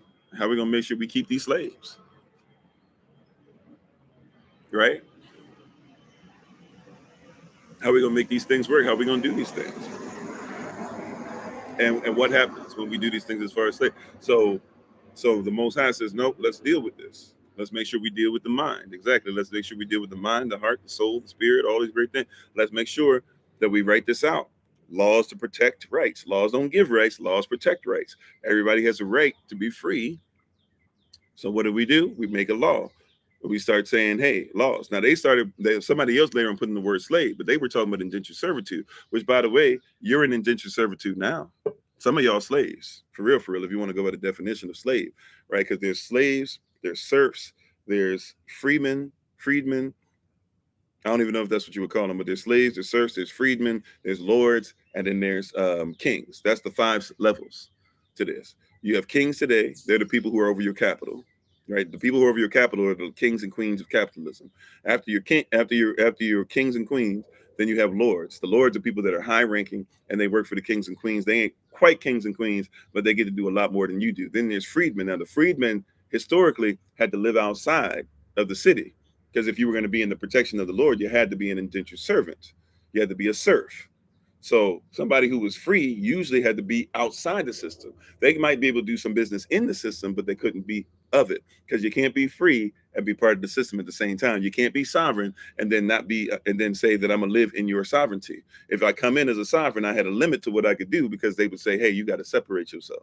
So a lot of freedmen actually had a tough time, because they actually had to be freedmen. They had to what? Have their own food, protect themselves, worry about what was going on outside, make sure that they built their own homes, make sure that they had their own line of protection. And everybody who was inside, the rest of them that weren't kings and lords, guess what they were? If you didn't live in the king or the lord's property, right? Then guess what you were? You were, if you weren't a freedman living on there, then you were called a serf. A serf is an indentured servant, right? And you can look that up and stuff. Look at Russia, look at England, look in Africa, look in Kemet, look in certain places, look in Morocco. Like, these are places that this stuff happened, right? So you have these kings, queens, freedmen, and then you have serfs. You have these indentured servants, and the indentured servants had to live on the master's property, or the king's property, or the lord's property, and the lords only had their property because the king allowed it. Right. And the king, if he was a great king, or the queen, if she was a great queen, would allow the lords to run stuff however they wanted. And if the lord was a great lord, they would do things the way the king and queen wanted and still take care of the people. So then you had serfs. These serfs were not freedmen, but since they lived on the property, they were allowed to do a lot of stuff as long as they were willing to obey the laws that the king or the queen or the lord had in place. Right. Then after that, then you had slaves. Slaves had absolutely no rights. Right. So a slave and a serf, or a slave and a indentured servant, are 2 different things. Now, an indentured servant is basically somebody who signs up for it. You were a freedman, you were free, but you signed documentation saying that you were willing to not be free anymore, as long as the Lord would protect you, or the king would protect you. Hey, hello, Shalom Clinton. How you doing? Right. See, so there's a difference. There's a difference between these things, right? There's a difference. Amen. Like, yeah, if you owe, so watch this. So going back to that, if you owe a debt, if you're in debt, then you're a slave. Watch this. And it's not even if you're in debt. If you admit to debt, you are a slave. If you start paying on the debt, even if you think the debt is wrong, you are a slave. Right? This is why one of the worst things you can do, especially if you disagree. Now, if you know that you should have paid something, you need to pay it. Right? But if somebody tried to get over on you and is being dishonorable, if you don't pay it, right, then that means that you're not in debt. Now, one of the things they try to do is they try to discredit you, mess up your credit, if you say I'm not going to be a debt slave. But a slave and an indentured servant are two different things. So now when you talk about an indentured servant, there are laws that say, hey, yeah, you're indentured servants, treat them a certain way, this, that, or whatever. And if your indentured servants do things that are wrong, then they're subject to the same law. See, we twist it because we keep thinking slave Bible or the white man's Bible, blah, blah. And yes, the white man, the social constructs, right? The white man, whatever. People of Eurocentric values, whatever you want to attribute there.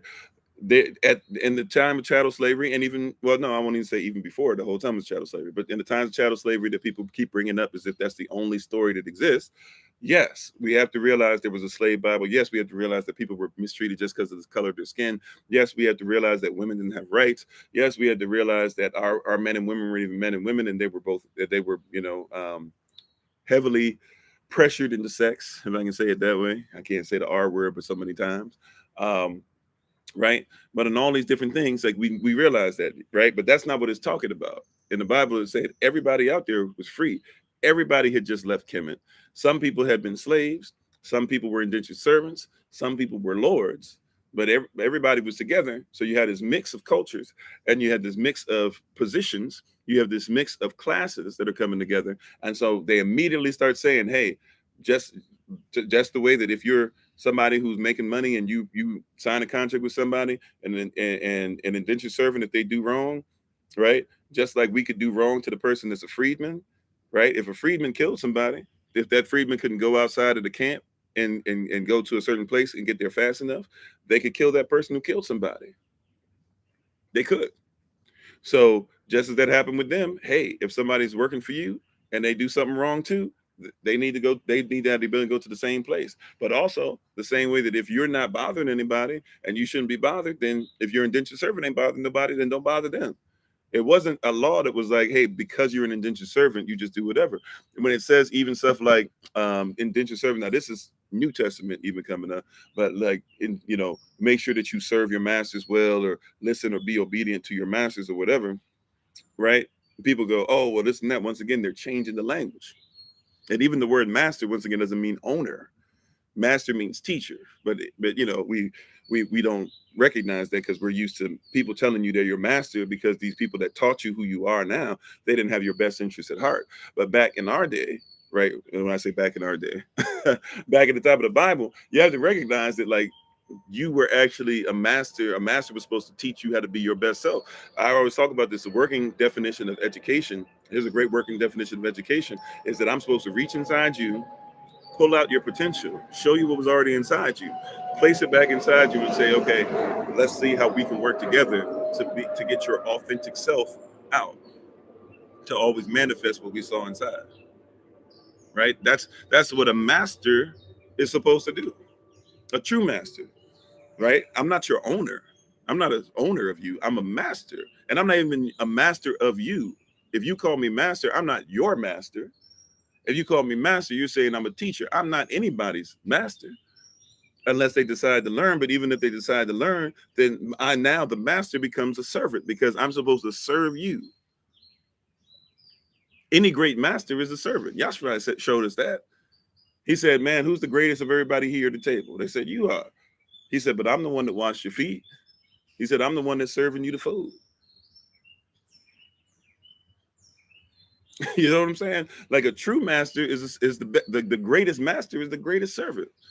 Anybody who doesn't serve but says they master is not a master. The greatest master is the greatest disciple. If you can't be a disciple, if you can't be disciplined, that's why we're teaching on discipleship this semester, right? If you can't be a disciple, then how in the world are you going to be a master? How are you going to be a teacher? If you can't even be a disciple, you can't be disciplined in what you say. If Yahshua said greater things will you do, then how in the world am I going to try and make sure that you just stay underneath me? No, at some point you got to do something greater than me. Salah, right? That's a true master. Every true master is looking for his disciples or her disciples to be greater than themselves. Now I'm not saying I'm gonna just like stop at some point and you just gonna pass me. Like if you gonna pass me, like comprehend, I'm still running, right? So I'm teaching you the form and everything, but you're gonna have to catch up. But at some point, if you pass me, at some point, if you lap me, praise Yah. One of the reasons why we fight each other and even fight the authenticity of the Bible, because it's got to be my way, it's got to be this and that or whatever. Like if you really want to hit me to what you think the Bible is, then you should be your goal should be to serve me, right? However, if we keep it 100, if we keep it 100, if we gonna keep it 100, some people ain't servable, and that's why a lot of people you can't even get into authenticity of the Bible. I think somebody missed that. Some people can't even be served. Some of us, it is impossible to serve you. Hello, Sister Deborah, how you doing? So for some of us, it will be impossible to serve you because you are not willing to be disciplined or be a disciple. I like that out of service sign on us, right? Some people we cannot be served, and that's why don't get upset, don't get frustrated. We talked about this even in our FAQ already. How do I get somebody to make sure that they follow this truth and this and that or whatever? You can't say if somebody's not in a position to be served, you can't teach.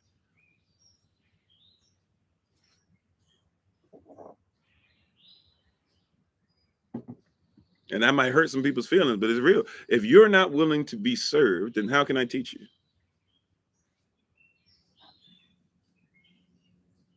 You want to know the real answer when people say, "How did you learn this? How did you learn that? How did you learn this? How did you learn that?" You want to know the real reason why I learned is because at some point I said, "You know what? I need to be somebody. I need to be somebody who is willing to serve." But then you know what really started to have to happen in my life, and it's still difficult for me, but I'm starting to accept it more now. I started saying to myself, "I have to be willing to be served."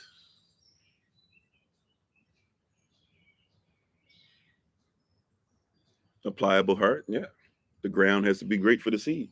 I have to be willing to be served. You know how many people it's difficult to help them because they won't even admit that they need to be served. Easy example. Hey, how y'all doing today? Right? If I were to ask, how y'all doing today? You know the answers that I'm gonna get back from it from usually what I'm usually gonna get back from everybody. If I say, hey, how y'all doing? Oh, I'm doing great. I'm doing fine. Everything's well. I can't complain. Wouldn't even be do me no wouldn't matter even if I did complain. Okay, so you're perfect.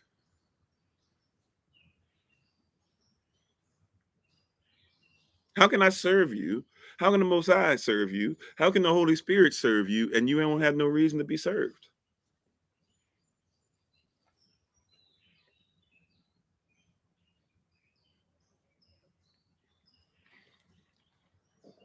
I mean, you don't need no service. You out of service. I like that. Right? You out of service. But you praying, double-minded. You praying hard. Father, I come before you, Father, in the name of Jesus, Father, to do this, Father. Help me, Father, in all this, Father. And I know it, Father, humbly as I come, how, Lord God, help us, Lord God, to know, Lord God, what you're doing, Lord God. But you don't need no help. Who you talking to? Why are you talking to me?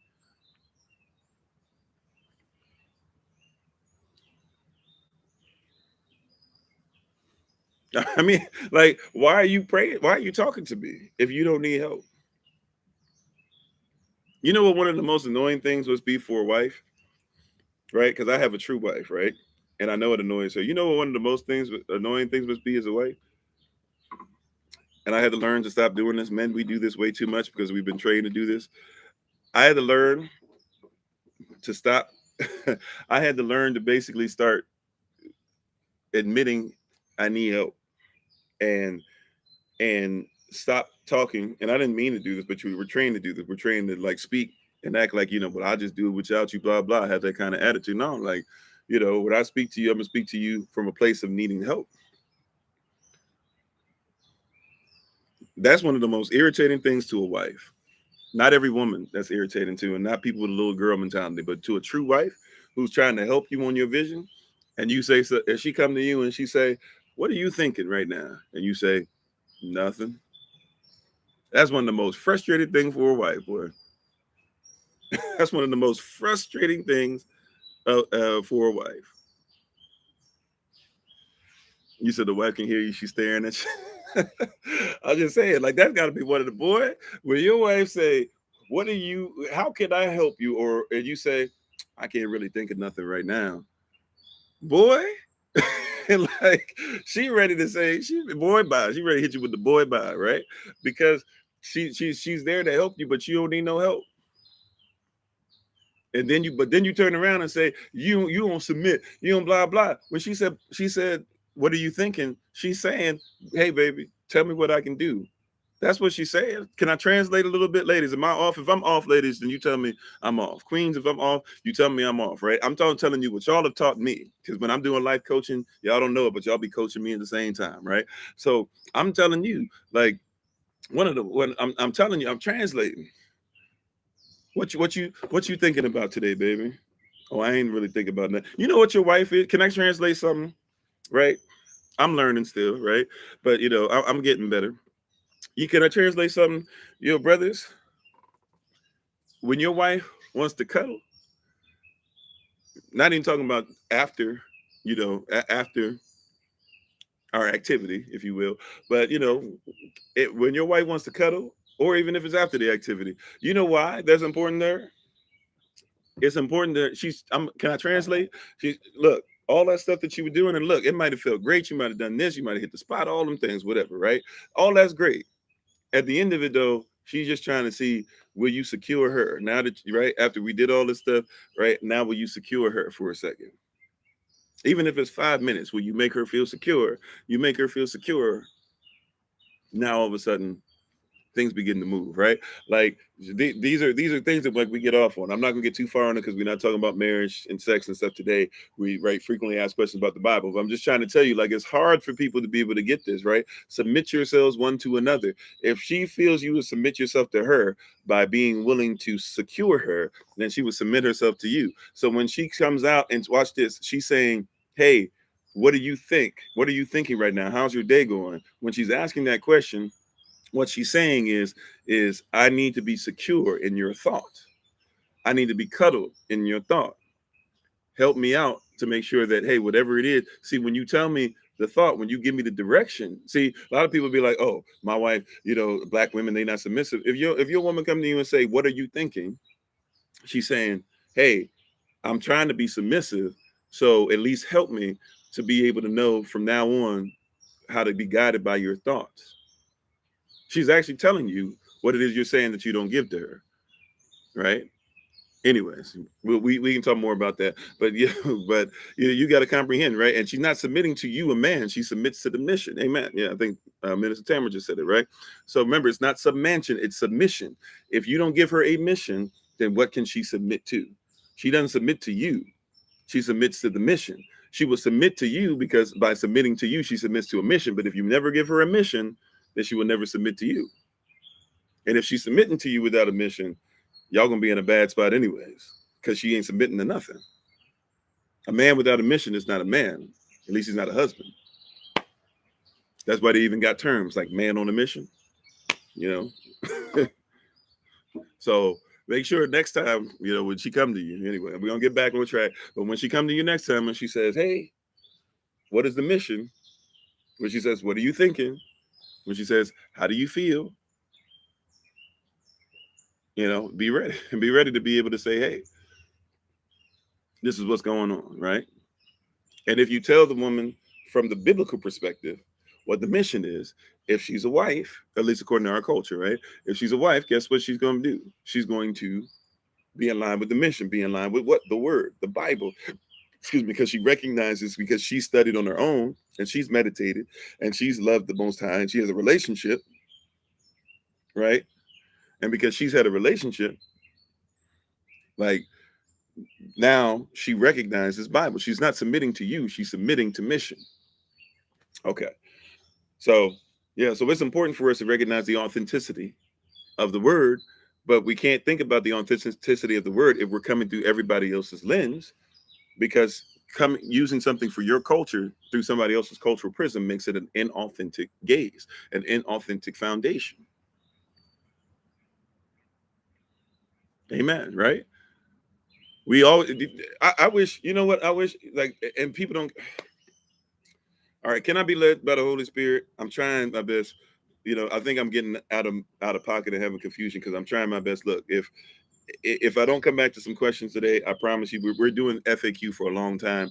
We might have to continue this because I've been doing more of the. I meant as far as what I thought we were going to do today, we were going to do more authenticity as far as history says this and that, blah blah whatever. But I'm gonna just follow where I'm being led. Right, I'm feeling heavy on this, so let's just move. Right. Um, Yeah, what somebody just said, I don't know who it was, a Florid one or Florida one. I'm not sure what the name is. Forgive me for mispronouncing it. Um, I need you to recognize the context and Lashan Shalom, peace be upon everybody. Uh, Brother, like, don't forget that Willie Lynch told you the formula. By telling you the formula of what would make you a slave, he told you the formula of what would cause you to be in freedom, right? You hear what I'm saying? Um, when they told you when and they didn't tell us, right? They told the Virginia slave owners. But now that we have documented what they did to us to make us slaves, they also told you what was going to happen that would cause your freedom if you want to partake in it. And it has to be that husbands get to be husbands again and wives get to be wives again, right? And they told you where the strong black independent woman whole thing came from. It didn't come from black women being free. It came from black women being in a frozen state of fear because men were dismissed as husbands and were almost killed off right in front of their eyes. They told you how they did that. They told you how they got in one generation people that were chieftains, people that were queens, people that were kings, people that were great religious had great religious minds, people that were architects, people that were archaeologists, people that were astrologists. And I'm just staying on the letter A. We could go through all the different things we were, right? But people who did all these great things around the planet and got you in one generation to be able to remove knowledge of yourself from the next generation. And then the generation after that, it was done for. And they said if we could do this for 1 year, we could remove you. If we can get you to be about colorism, if we can get you to be about the plantation, whose plantation is better? Brooklyn, stand up. Chi-Town, man. H-Town, we from the West. But we really from the West Side, California love. Like, what about the 305? Don't forget about Miami, all these places, right? Like they got you. Hey, man, don't forget about, the Bible Belt, man, down here in South Carolina. We go through some things over here, man. Well, shoot, in North Carolina, you know what we're doing up here, fam, or whatever. Don't forget about the cats coming out of North Carolina now. But don't forget about Georgia. Don't forget about the ATL. You can't do like we fight. They have us in so many different places, but they said the reverse to the curse is the same thing that the reverse to the curse is in Deuteronomy 28, is what we put in. Amen. And that's actually what we put in our virtual Omer box today is cash. I don't know if you were on at that point, but every day until Pentecost or to Shabbat, we're going to put something in our virtual Omer box. And what we put in today was unity, right? We put in there, we said, we got to put in there unity, right? But the thing that Willie Lynch said that was going to get unity was that husbands would go back to being husbands, or men would go back to being husbands, and women would go back to being wives. And that men would therefore feel respected and make sure that they had protected their wives, and women would feel protected and therefore make sure that their men were respected, and they would teach the children to do the same. As soon as that happens, he said, you start to break the curse, right? And so we know that this is the reason. The strong black independent woman comes from the place that was something that came out of slavery. We think that it's some new thing. It's been here. People have been saying that, and they said it because it's something that came out of slavery, or it's something that came out of Jim Crow, or something that came out of Reformation, or something that came out of whatever it is you want to talk about, civil rights movement, something that came out of the crack epidemic, something that came right, whatever it is. You've been seeing this thing that makes women feel like they got to do everything on their own, which is why, brothers, one of the things that we're trying to get up on, and brothers, we're going to have our next men's meeting coming up this Saturday coming up. So please, this Saturday coming up, be ready to participate. We got the Google Calendar invite sent out, so it's going to be a reminder to everybody. If we don't have a reminder to you, brothers, we'll make sure that we get it there. I think I need to make sure that Brother Joseph is at it, but it's going to be this Wednesday. We're going to be back on track, right? And we have a women's meeting as well. And I need people to comprehend that when and it's not going to be in the same day. Women's meeting will be the next Saturday. I need us to comprehend that we have this stuff put together for a specific reason. You know why we're putting this together for our community is because we don't realize that the husband being defined by our culture and the wife being defined by our culture is the reverse to the curse. Like I know everybody, like and I can't speak for the women per se, but I know like when we have some of these meetings or when I had to do some of these one-on-ones, the coaching, whatever, and sometimes in men's meetings, sometimes we allow men to talk. And I listen, and then guess what my goal is? Okay, I hear what everybody's saying. I hear even how there's frustration about this, what it feels like to be a man. Sometimes your woman's not listening. Sometimes your children aren't listening. Your job's not listening. Okay, how can I take that and say the prism needs to be ours? How can as we start to look at the prism is the escape? What is the escape plan as far as how things are supposed to look for us? It was very interesting that people started making fun of FUBU. Oh, thank you, Shante. Appreciate it. People started making fun of FUBU, right? Which is really interesting. They started making fun of FUBU because, well, why? Why did people start making fun of FUBU? You see what I'm saying? Like, we can't comprehend the Bible if we don't even comprehend who we are and how much hate we have towards ourselves. Why did people start making fun of FUBU? I mean, it was for us by us. And then people say, well, it was found in Walmart. It was found in places that are cheap. That's why people make fun of Shacks. Why would you make fun of Shacks? You know what's funny? Do you know that a bunch of people who would never be found dead in Shacks? Did you find here, can I tell you something? Let me show you something that y'all might not know. People who would never be found dead, and I'm gonna show you why this is something essential, right? Why we're not comprehending it, right? People who would never be found dead in Shacks shop at Forever 21. Just hang in there with me. Somebody's like, what does that have to do with anything? I promise you, when I say this, you're going to get what I'm talking about as far as how we see ourselves, right? People who would never be caught in Shacks will shop at Forever 21 with no problem. Now, question, because somebody might already know where I'm going. If you know what I'm about to say, you probably already know where I'm going. Does anybody know why I just said that?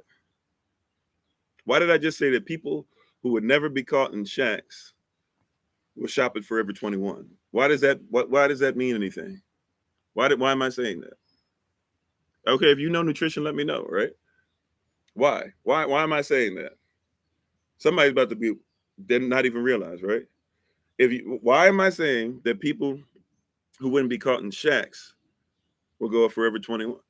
Right? Well, that's a great point. Forever 21 is cheap and Shacks are cheap. They're both cheap in price and value, but that's what I was looking for. See, you did know what I was talking about. I missed the person who said it. Who said it?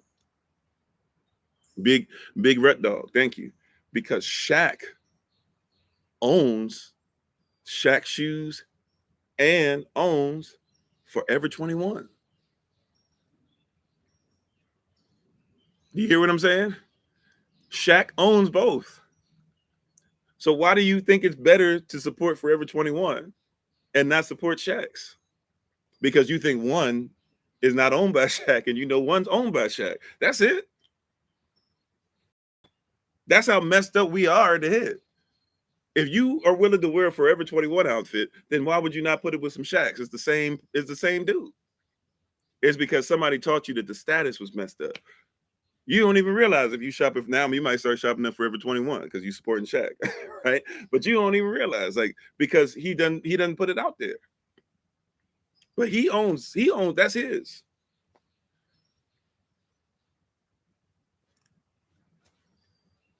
So the only reason that you will go to Forever 21, right, is because you don't think that it's right. I won't say the only, right? But we'll go to Forever 21 and say, man, I won't get them Shacks.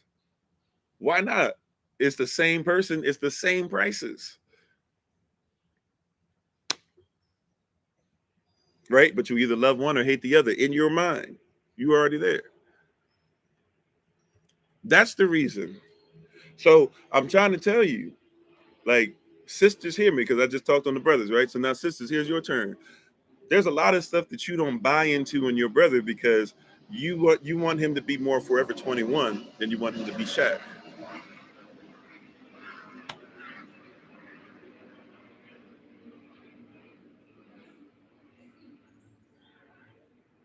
Yeah, it's a discount store in essence, right? Like, I want you to think about it. We're talking about, obviously, we're not talking about physically, we're talking about figuratively, right? But you want your man to be more Forever 21 than you want him to be Shaq, not realizing that Shaq and Forever 21, they're the same thing. If he shows more Shaq in him, love the Shaq in him. If he it's still it's the same level as the Forever 21. The only reason why you think it's different is because he's presenting it through a different lens. So in your mind, since it's through a different lens, it's something that you'll buy. But you're not gonna see Shaq on Forever 21 commercials. I don't know if you will or not. Actually, that might be a lie. I haven't seen it. I don't watch commercials like that though. Right? But we don't even think that. So once again, going back to FUBU, for us by us. Anything that's for us by us, and somebody puts it in a place that's affordable for you. And why do they put it in a place that's affordable? Think about that. They said we don't want to outprice our people from an opportunity to dress in something for us, by us.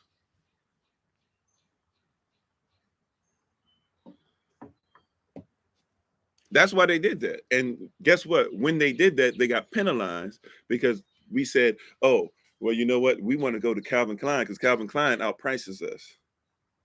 And we got to work hard to we want to make sure that we go to Gucci because Gucci outprices us. We want to wear Versace because Versace outprices us. Versace's by a guy that doesn't even think that your marriage is something that you need to be a part of. He helps us to keep the things against your marriage. I mean, he's dead now, but when he was alive, he definitely wasn't in agreement with what your culture says on marriage. But you'll spend $1,000 on a shirt that he makes just so you can wear it around and say, "See, look at this shirt." Right? I remember having some Gucci on and stuff like that, and people be like, "Man, look at that Gucci." And when that Gucci was fraying, I was still wearing it. Had clothes that looked better than it, but just because it had Gucci symbols on, everybody like, "Look at that Gucci, man! Look at that Gucci right there." Everybody, right? Everybody can't wait. A lot of rappers now, they're getting the Gucci headbands so that they can say that they make more, that they're better than everybody else and all that. For what? Why does that make you better? If we put something on your level where it's something you can obtain in the practical, why do we need to keep making the prices so astronomical that it seems mythical? It is mystical. And now here's the myth. If I have the better clothes, why are they better? Well, they're better because they're I don't even know the company names. Forgive me. I'm really limited. Coach, Gucci. I don't know. I don't shop for them. I don't worry about it. Right. Um, DK, the DKNY used to be a big. I don't even know because I don't look at them like that. I don't look for those things. Obviously, I'm not wearing those things. And even sometimes y'all can see some of this stuff still got rips and stuff like that. I don't care. It's not as big a deal to me, right? But it's like the quality can be the same, but because the name says Forever 21 and the name says Shaq, we finished. The quality can be the same, but because one says CK on it and one says for Fubu on it, we made a decision. And watch this, in our own men, the quality can be the same, but because somebody said he came from the ghetto or his credit ain't right, like you can have a guy who doesn't look like your man, who has just as bad a credit, and you don't think about it because you can see hear me out. I'm not saying everybody. I'm talking about something that is pervasive, right? You can have a white man, terrible life, bad credit, but you won't even think about those things with him simply because he's white. Social construct, right? How do I know this to be the case? Born and raised, not born and raised, sorry. One of the places I moved to, rather, was I went to school in high school at a white high school in Virginia, Alexandria, Virginia, to be exact. At the time, I don't know if it still is. At the time, the reason why my father moved us there, and was because it was top 3% schools in the country. Okay, so we went there, and I became a token over time. Even though I would hang out with people in, I wouldn't even say it's our hood. We kind of had a really bad place we lived near, a couple of bad places that were around us, but we in the section of the area we were in, we were okay. And but I would, end up being a token a lot, if I be honest, right? And I was willing to do so. And I was willing to try and make sure that I participated in tokenism, all that, right?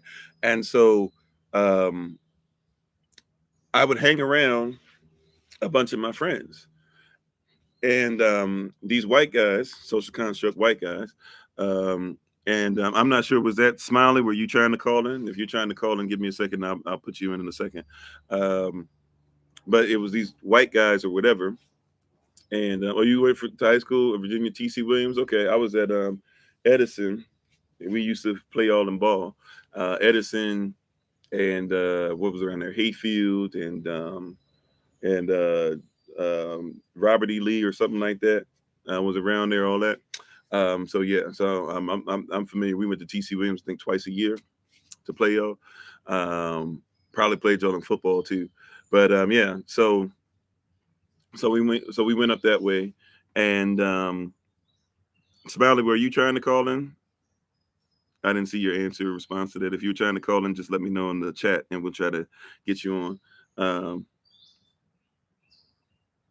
were you trying to? Yeah, were you trying to call in them? If so, I'll try to get you in. I can go ahead and get you an invite in a second to call in.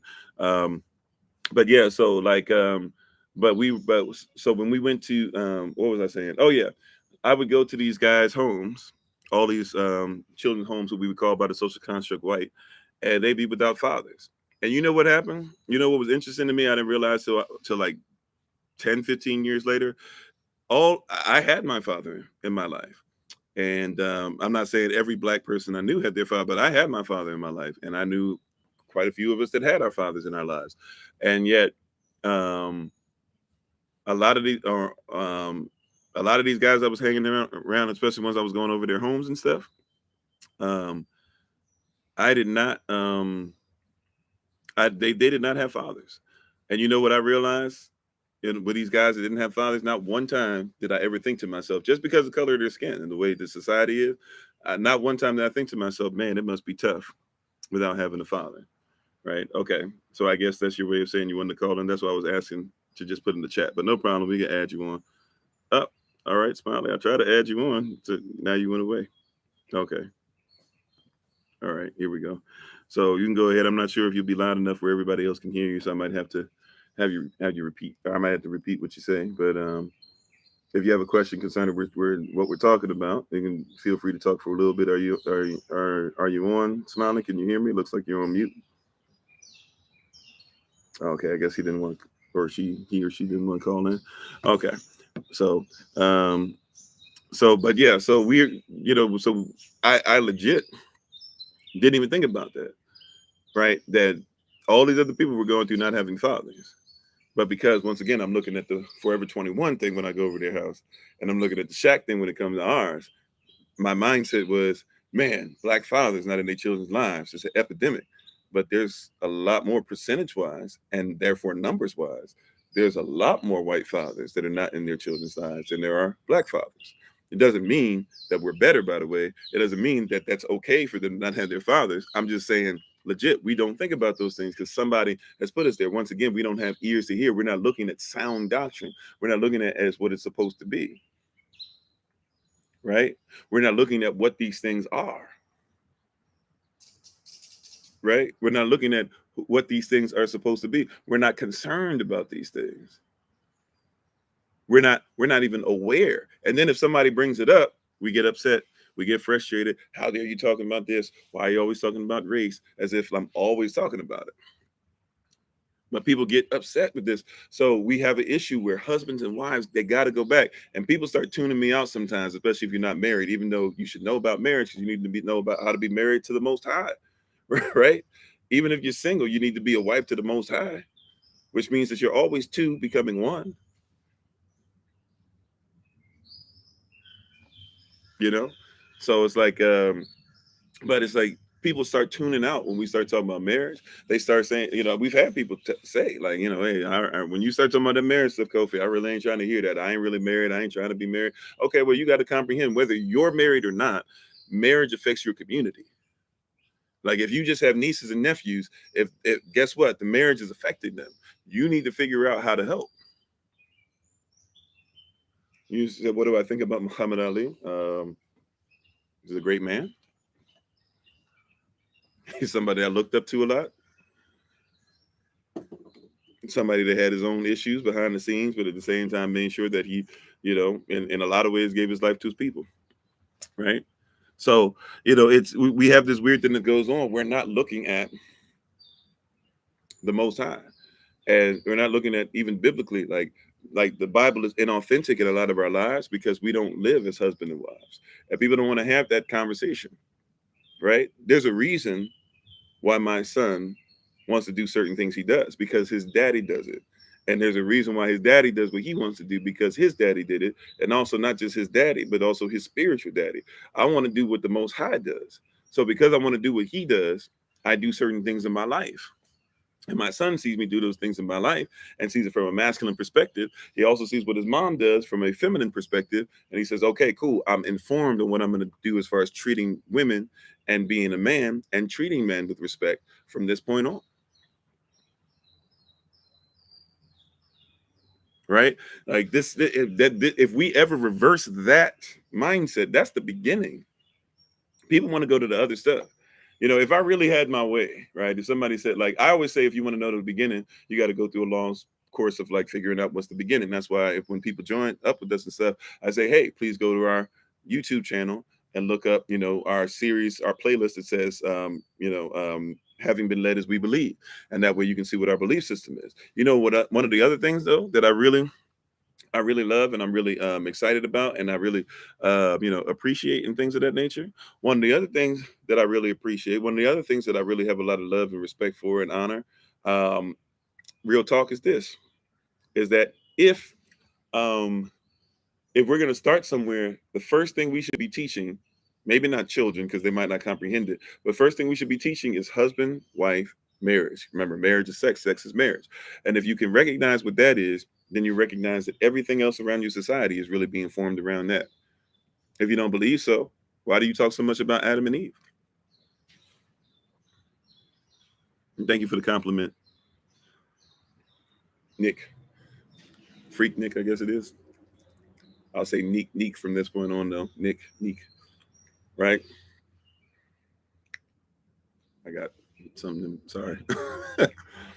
uh, but like I would start there because that's the beginning of the curse, right? Talking about the authenticity of your Bible. You ready? Here we go. Let's just start doing a little blast, and we could probably got about 13 minutes, 13 to 15 minutes more before those who are on the podcast is going to go off. So if you want to join us after that on Facebook, TikTok, or YouTube, feel free to go ahead and join up with us. We appreciate it, right? So Malachi. The only thing a lot of people know about Malachi, if they even know about Malachi at all, is tithe and offering. And some of you are going to church today are going to hear about tithe and offering. They're going to go to Malachi chapter 3, and they're going to tell you why you've already robbed the Most High, and therefore you need to make sure you stop robbing them, et cetera, right? And some churches, they preach out of it every time it's time to give a tithe. Somebody comes up and tells you why you need to tithe. And by the way, we believe you should tithe, right? A tithe is a tribute, and you tithe already, whether you're giving it to another organization, whether you're giving it to your beer, whether you're giving it to McDonald's, whether you're giving it to, whomever, whether you're giving it to your taxes, you do way more than the tithe. You do sometimes 6-7 times the tithe for them, right? But regardless, like, you already tithing. But people only know the Malachi about that. But what's the last chapter and the last verse of Malachi say?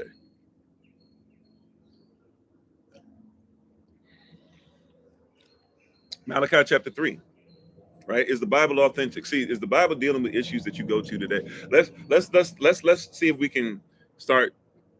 We've been circling around. Let's see if we can take our land and get ready to take our leave today, right?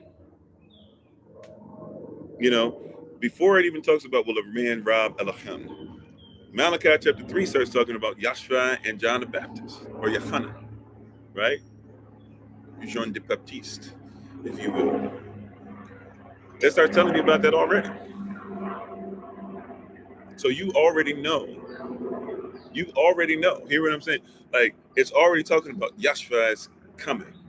That's the beginning of Malachi chapter 3. And it's talking about that somebody's going to lay a foundation for him to come on in. That's the beginning of Malachi chapter 3. Then it starts talking about tithes and offering, or tithes, really, focusing on tithes, right? So then it's talking about that more and more and more, right? Now, hear what I'm saying. Once we get there, once we get past that, what's the next part?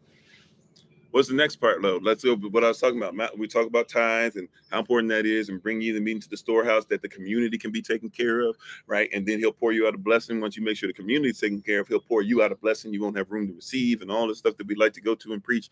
Okay, go to Malachi chapter 4, the end.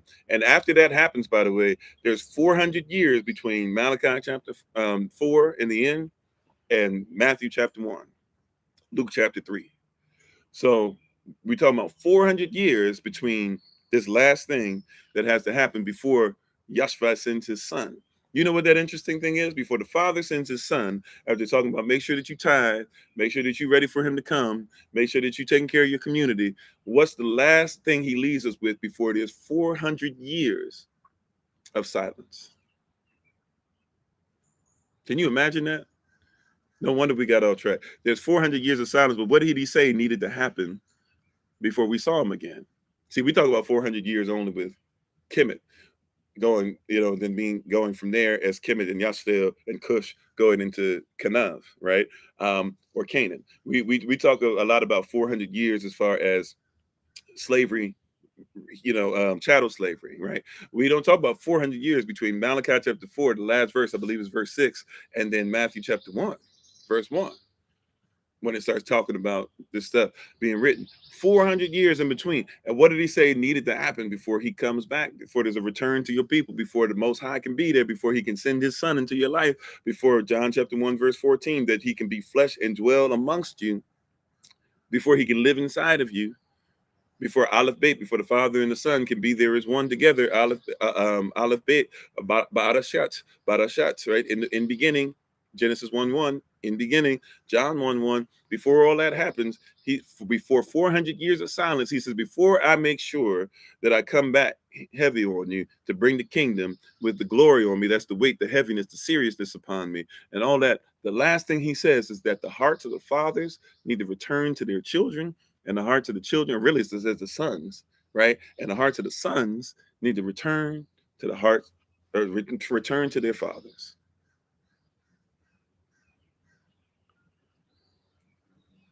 The heart of the fathers had to return to the children, and the hearts of the children, or the sons, really is talking about, but the hearts of the children got to come back to the father. Fathers are that important. Willie Lynch knew that.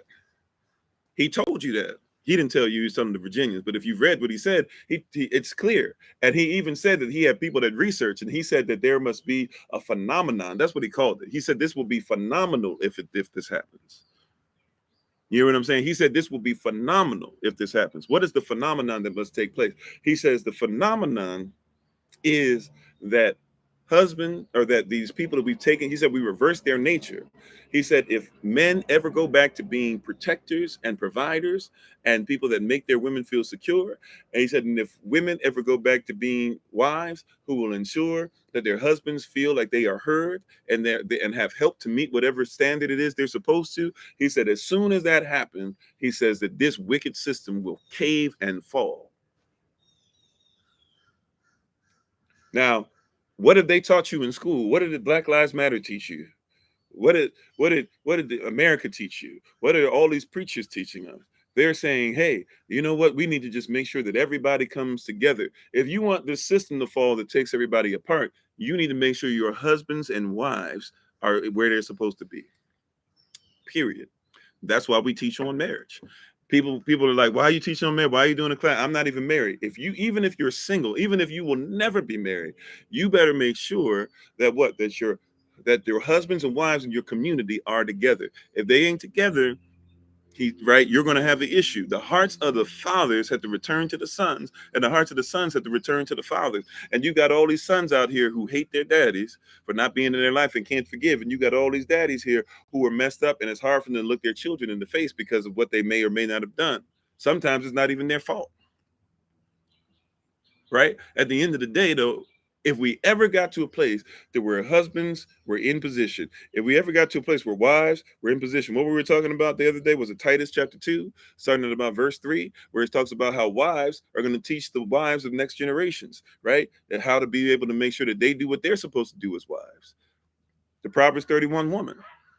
Women, when you get together, that's why the Honorable Maya, that's why my wife, she has this great plan. She has this curriculum that she's trying to introduce. She's trying to speak on certain things or whatever. The reason why is because she recognizes what? That she as a wife needs to teach some people that aren't wives yet.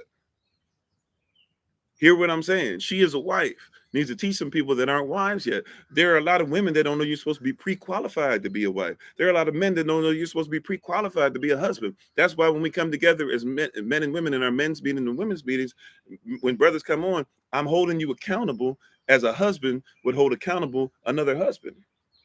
I'm not trying to talk to you man to man right now. We talking husband to husband. That's another level. That's another frequency. Right? Now people will, well, what about this? No, no, no. Husband. Context is husband. Position is husband. I'm not saying I have disrespect for men or disrespect for little boys who have men's mentality, but I know that men don't speak husband. Not right. Not all men. Not all men speak husband, and not all men have grown men mentality. Right? There are men that know more about sports than know about their wife. That's not grown man mentality.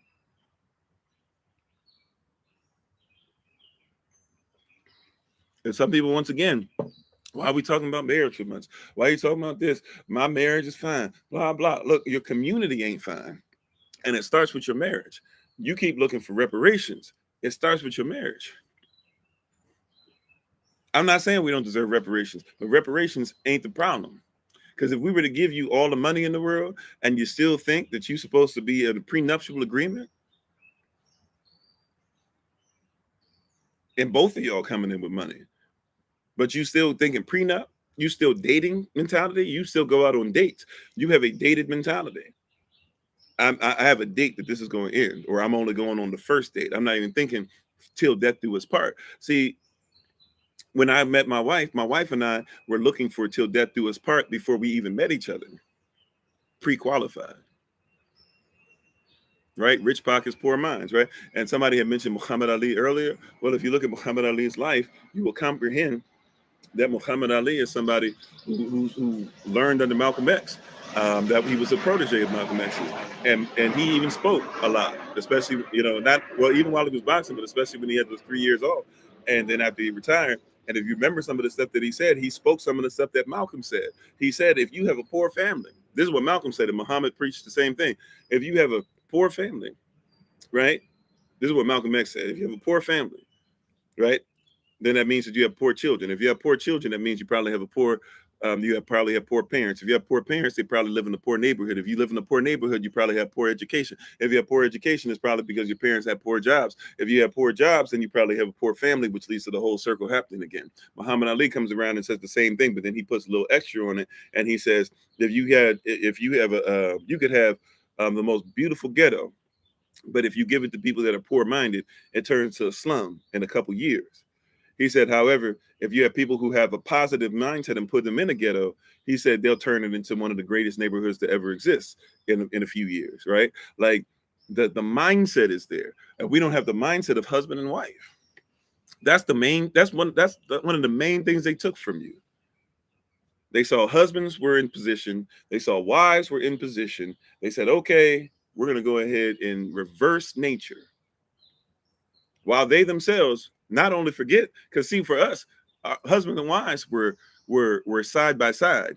Nobody was in front, nobody was behind, nobody was above, nobody was underneath. We were side by side. Unless it came time for me to protect my wife, then I got in front. Right? Like my wife would tell you, if we're walking somewhere, I'm usually gonna let her go in front, unless we're holding hands. All right, I'm gonna usually let her go in front. But if I see that something's a little weird, I'll say, "Hey, hold on a second," and I'll go in front. Right?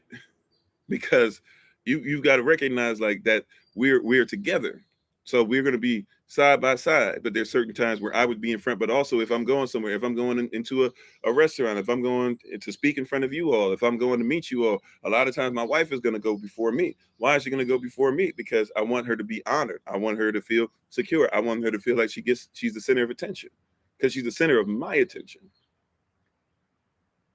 you know that's what it is. Right? She's the center of my attention. Like this is what it is, and so this is how we should operate. And so when we talk about the Bible, it's hard to deal with the Bible because we don't want to deal with the Bible from being husbands and wives, or at least thinking about husbands and wives. You are supposed to be married to the Most High. If you don't know how marriage works, how do you read a Bible?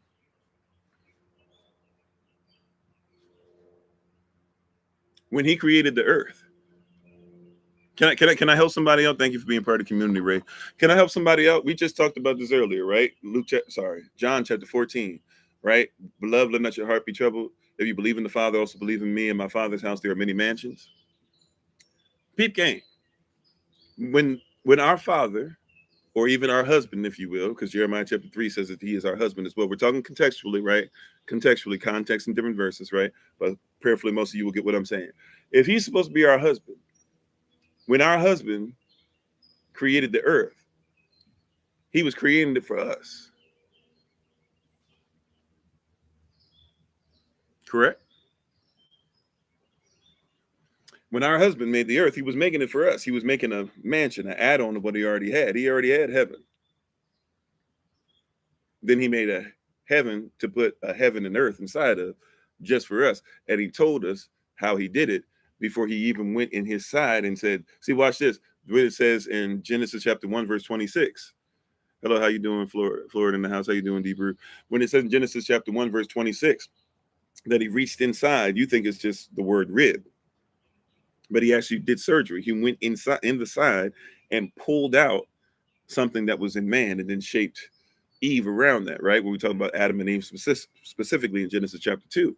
Well, in Genesis chapter 1, verse 26, it actually, where it says, let us make man in our image and after our likeness. It actually would go like this. It actually means let us make man inside of our image and after our likeness. In other words, the spirit, the word man there is actually the word spirit. The spirit that is inside of us, it actually came from inside the Most High. He reached inside himself and pulled out himself and placed himself on the earth realm, and then took that self that he made and put it in the garden, because he had made all of that just for us. And then he said, but I want to make Eden, and I'm just for your creation. That's where creative power is going to happen. That's where we're going to be. But then I made even a special room. I made the powder room. I made the place where the ladies can come together and just have fun. I made the kitchen with 12 eyes on the stove. I made a specific place in the garden, or in Eden, called the garden, and I placed my wife there.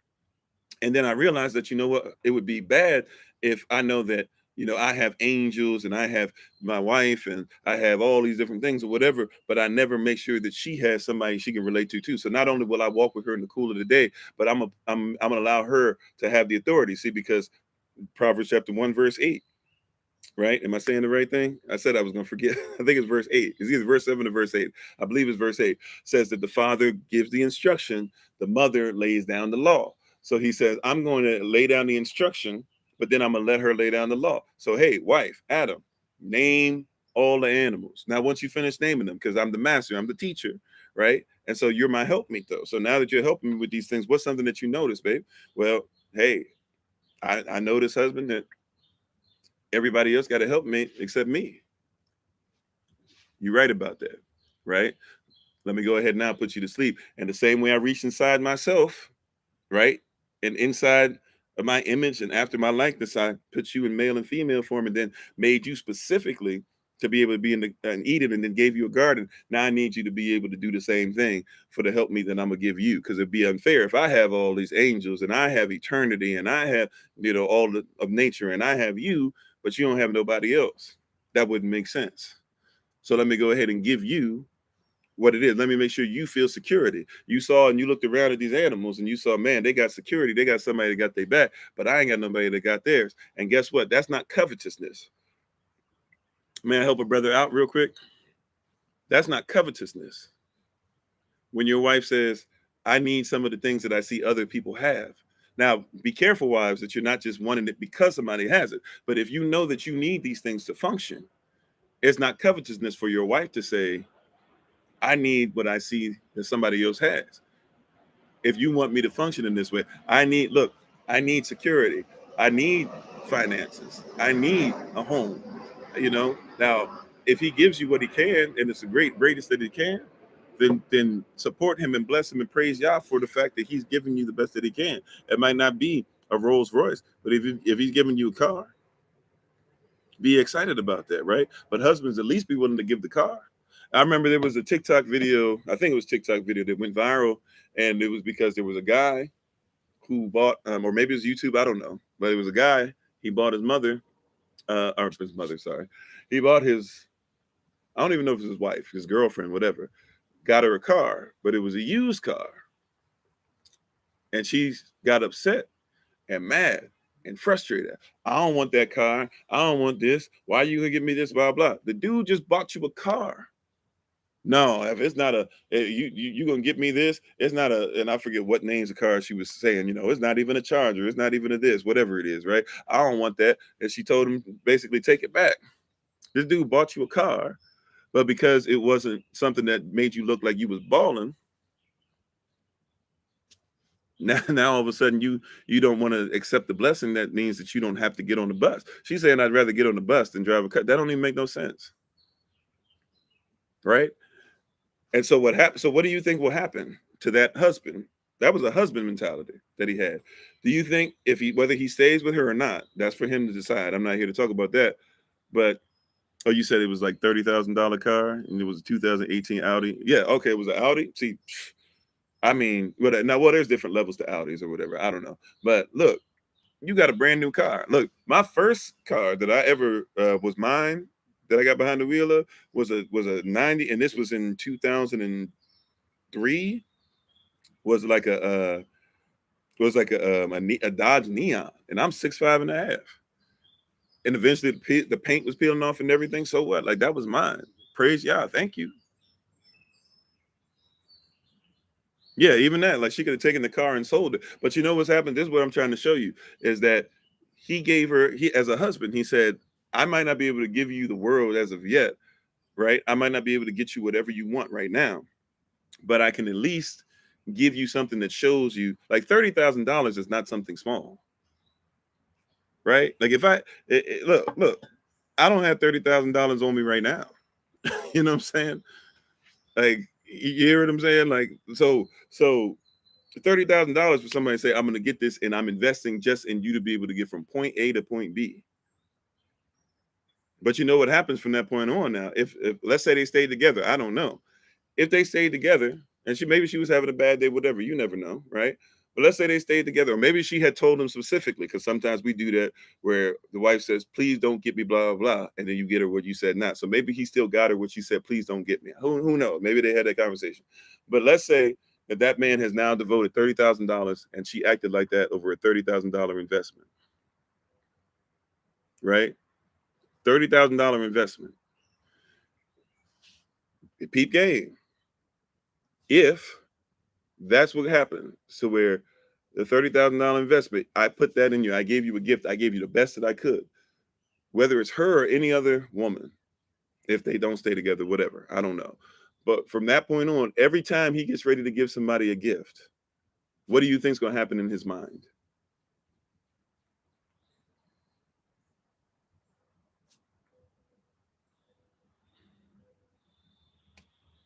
Right? Every time he gets ready to give somebody a gift from that point on. Like, do you know there's a lot of men out there? We're afraid to give people gifts. We're afraid to give, wife gift. We're afraid to give children gifts sometimes. We're afraid. You know why? Because every time, like, we tried our best. We tried our best to give you what we could. No, thank you. It was told why it wasn't great enough. It was bad and all these things. So from that point on, we're afraid. There's a lot of men that deal with that.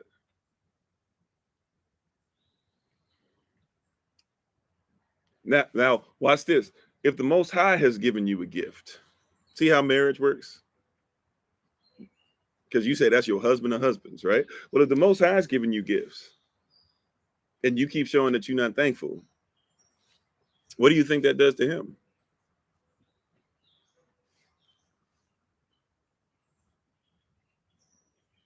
I mean, how do you think he takes that?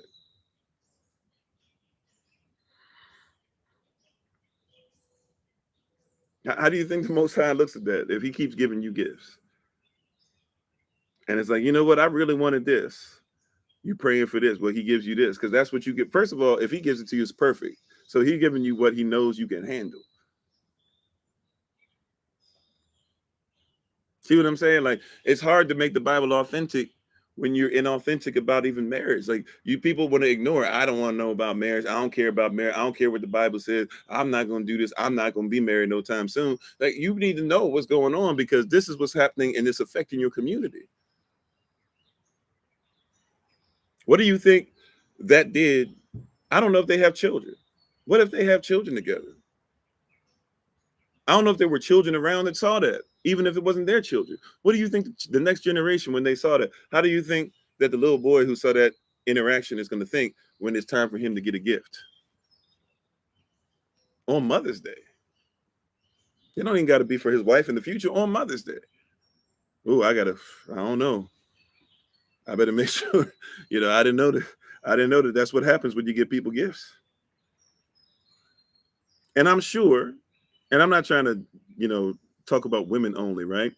Um, because there are men that act like that towards things, but I'm sure that he had been given gifts by her before that he didn't necessarily 100% like himself. I'm sure that happened a couple of times here or there, right? And I'm sure he probably didn't act like that, but she got a $30,000 vehicle. Let somebody look. If anybody in here want to bless SOC with 30,000, let alone myself and my family. But if anybody here want to bless us with 30,000, I promise you ain't gonna get that reaction out of me. I promise you. I promise you, I'm gonna be grateful, right? But we don't think about those things. The Most High gives us gift after gift, talent after talent, chance after chance, and here we are. It's not what I wanted. It's not the color I wanted it. It's not it's not the style that I wanted. I was praying to the Most High for this. He must not be in my life. You know how many people do that? You know how many people do that? And if you don't think you've ever seen somebody do that specifically, you hear like I was praying, that Yah was gonna be able to deliver us, well, but we ended up getting kicked out the home. And since we got kicked out the home, I do, but I'm still faithful. I don't know what his will is, but I'm still faithful. I guess he has something for us or whatever, right? But he's like, yo, like, I've got something for you greater than that home. And I made sure that your family stayed together. And I made sure you guys didn't miss any meals. You focus on the house right now, then you get the house later on down the road. It takes 2 years, but you get a better house. And you don't even say, oh, praise Yah for it. You just say, well, we worked hard to get here and this and that, because he didn't give you the house right away. You didn't look at the fact he got you a better job. You didn't look at the fact that he pushed you a little different. You didn't look at the fact that he showed you could do all things through him. You didn't look at the fact that even though you were going through the struggle, you once were young and now you're old, but you never saw your righteousness forsaken, nor your seed begging for bread. Like you see what I'm saying? You never looked at those things through that whole operation. He gave you what you needed. I learned that in being homeless. I praise Yah for you don't like it in the midst of it, and I lost a lot of stuff, and I had a lot of family issues, and some of it still plagues me to this day, if I be honest, right?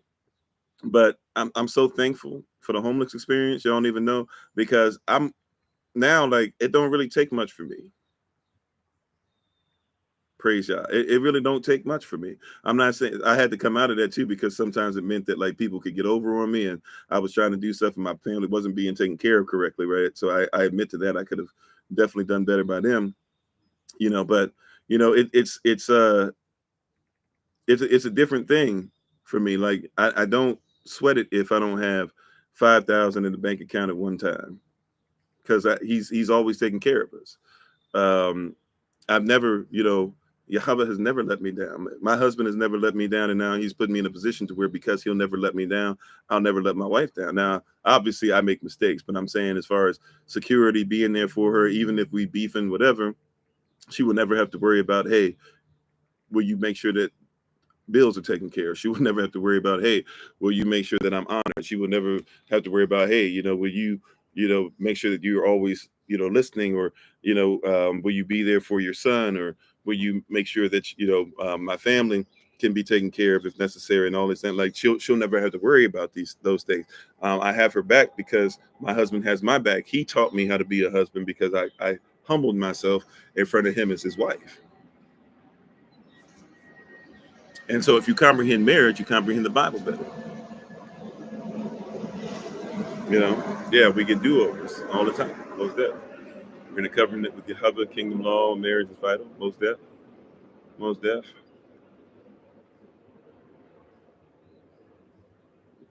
See what I miss. So your son turned 16, you bought him a car, and he says to me, Dad, I don't like hatchbacks. Not thank you. Yeah, Now think about that. As a father to a son, not only is that ungrateful, this and that or whatever, it's like, okay, well, from now on, now look, it doesn't mean that there's no forgiveness and you can't make sure that you are there for your son. But that from that point on, you start saying to yourself, like, why am I going to get you stuff? If that's going to be your reaction, you know, like, or you start thinking to yourself, even if you go a step further, some of us go like, okay, I'm trying to make sure that I'm making sure that you feel like, I've got your best interest at heart. So what can I get? Can I get anything? Will you be grateful? You know, so the Most High doesn't answer the many prayer requests because he saw what you did with your last blessing. That could be the case sometimes. Sometimes his answer is in silence. Like sometimes the answer is like, remember, Paul talked about he had a thorn in his side, and he said he came before the Lord thrice, came before him 3 different times, and kept asking, can you pull this from my side? Can you help me out? Can you bless me? Can you help me to be able to go to another level, et cetera, et cetera? And the Most High was quiet. And then he said, finally, when he got an answer, and this was after years. This was after years. Some people say that this might have been 21 years he was asking, right? But this is after years of him asking. And guess what he said? Guess what happened? He said that the Most High, when he finally answered, he said, look, man, when I'm silent, but he said, my grace, my kaddis, who I am, is sufficient for you. So sometimes that can be the case. But if you comprehend, that's why we talk so much about it. Marriage is the key to our community. That's why we talk so much about it. That's why we have a whole class on this stuff. We make sure we go in really in depth in some of that stuff, because a lot of people are out here trying to talk about the Bible and you're not married to the Most High. Anyway, sorry about some of this stuff. Thank you. I know it took a turn. I apologize. Well, I'm not sorry, but it took a turn that I wasn't prepared for, but I'm glad that it took that turn. Let's see.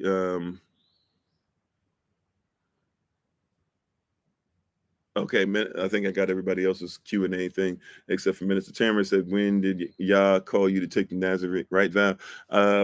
For quite some time, actually, and I wouldn't do it probably 10. Well, no, sorry. Time flies. Wow. So I got to think. I in my mind, I put Maya in places in my life, even if we weren't together yet all the time. I base everything off of our marriage now when we met. So I guess 14, 15 years ago, I was feeling like I needed to.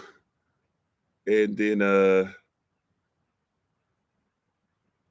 let's see, we met 2013. So probably I started thinking about it heavy again, probably like 2011, 2012, 2013, 2014. It was really heavy on me. And I don't know if I started it there or probably 2015, 2016. I'm not sure. But I asked her if it was all right if I start growing my hair. I actually cut it after like the first couple of years because I was looking for an opportunity to pastor a church, and I got caught up in the whole, well, they're not going to accept me the way that I'm looking thing. And so I tried to go backwards again, and I got like second place in the pastoral search or whatever. So it didn't turn out to be beneficial anyways. I should have just been obedient. So I actually was disobedient with it.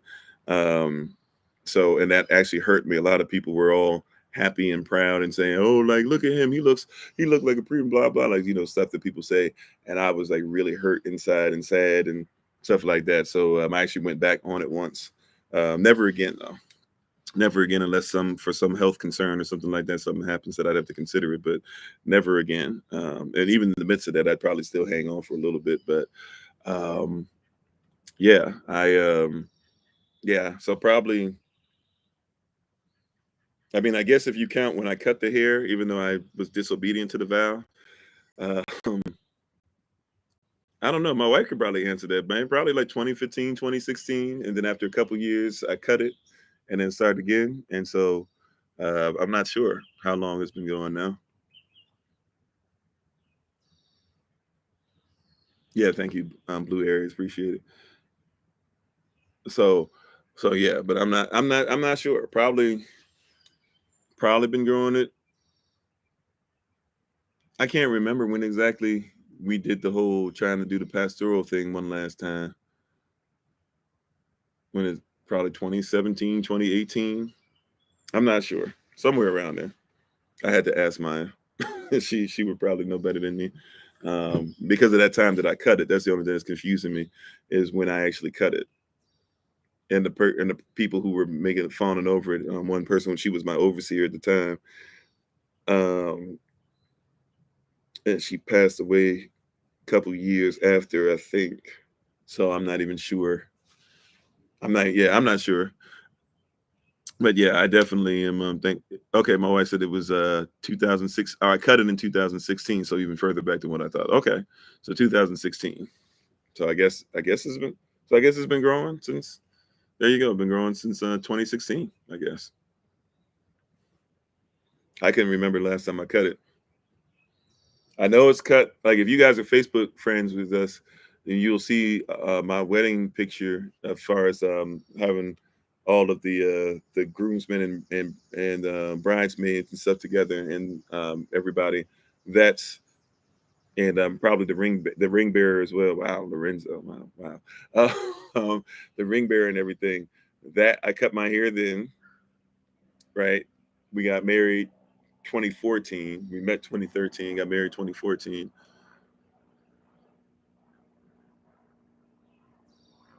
Huh, okay, okay. 2016, okay. Anyways, yeah, it feels like I cut it after that, but I guess not. I don't know. I'm not sure. Either way, though, we're thankful for it, and yeah, I don't let a razor touch it. I don't worry about even when people say, "Oh, take it out," because I don't like this hanging. It's strong. It's together. Like, it's I just let it grow, um, and it locks basically on its own. I don't allow it to get into huge locks, but I do have like huge things. Some people it's weird. Some people have actually accused me of like this being not my real hair, which is very interesting because they don't really make wigs that look like this or whatever. But it's something that's strong, and that's part of my particular journey, that I've been called to, and also knowing the tribe that I came from and realizing that it was okay. And it's something that I want to do for a while. I tell people all the time, I get it when people are like, man, this is a confusing step, or I don't know if I could make this step to be with the most high. I don't know, to follow these laws or to wear the skirts or to do all these different things. Like I get it because I had years where I was afraid to be in this. And thank you, Minister Tamer. Like I had years I was afraid to simply just be myself. Um, I had years, where you got to wear the three-piece suit. You got to make sure that you look like everybody else. You got to go to the same restaurants. You got to eat the same food. And you start hearing stuff and you realize it's wrong. But it's like, if I start saying this, will I be allowed to preach somewhere? Will I be allowed to travel to the same places, but people still have my back? And a lot of people don't. Um, right. But relationships are seasonal and prayerfully those will come back.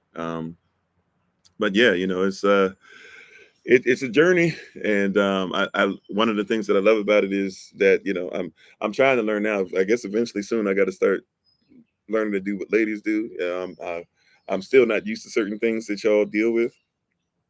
So like like the whole like Solomon and I do this all the time, where the hair is always in front of our eyes and stuff, and so like doing this is still irritating to me a little bit.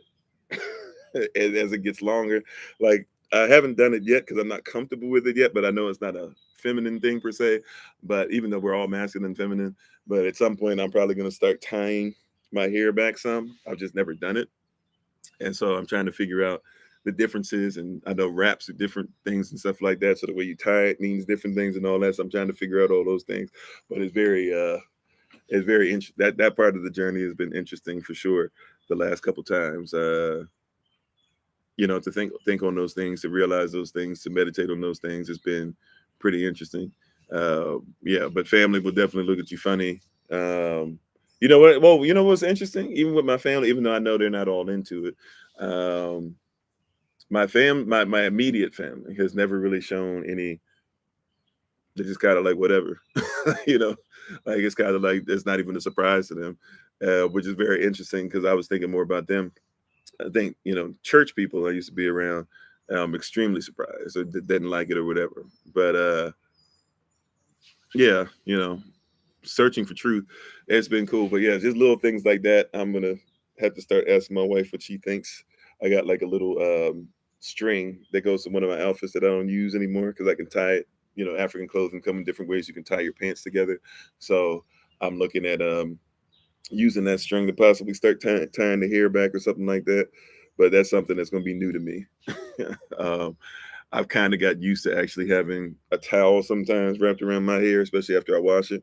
And I'm actually used to that, but I'm still I still got a little bit of Western society in me that makes me afraid to do some of those things or whatever.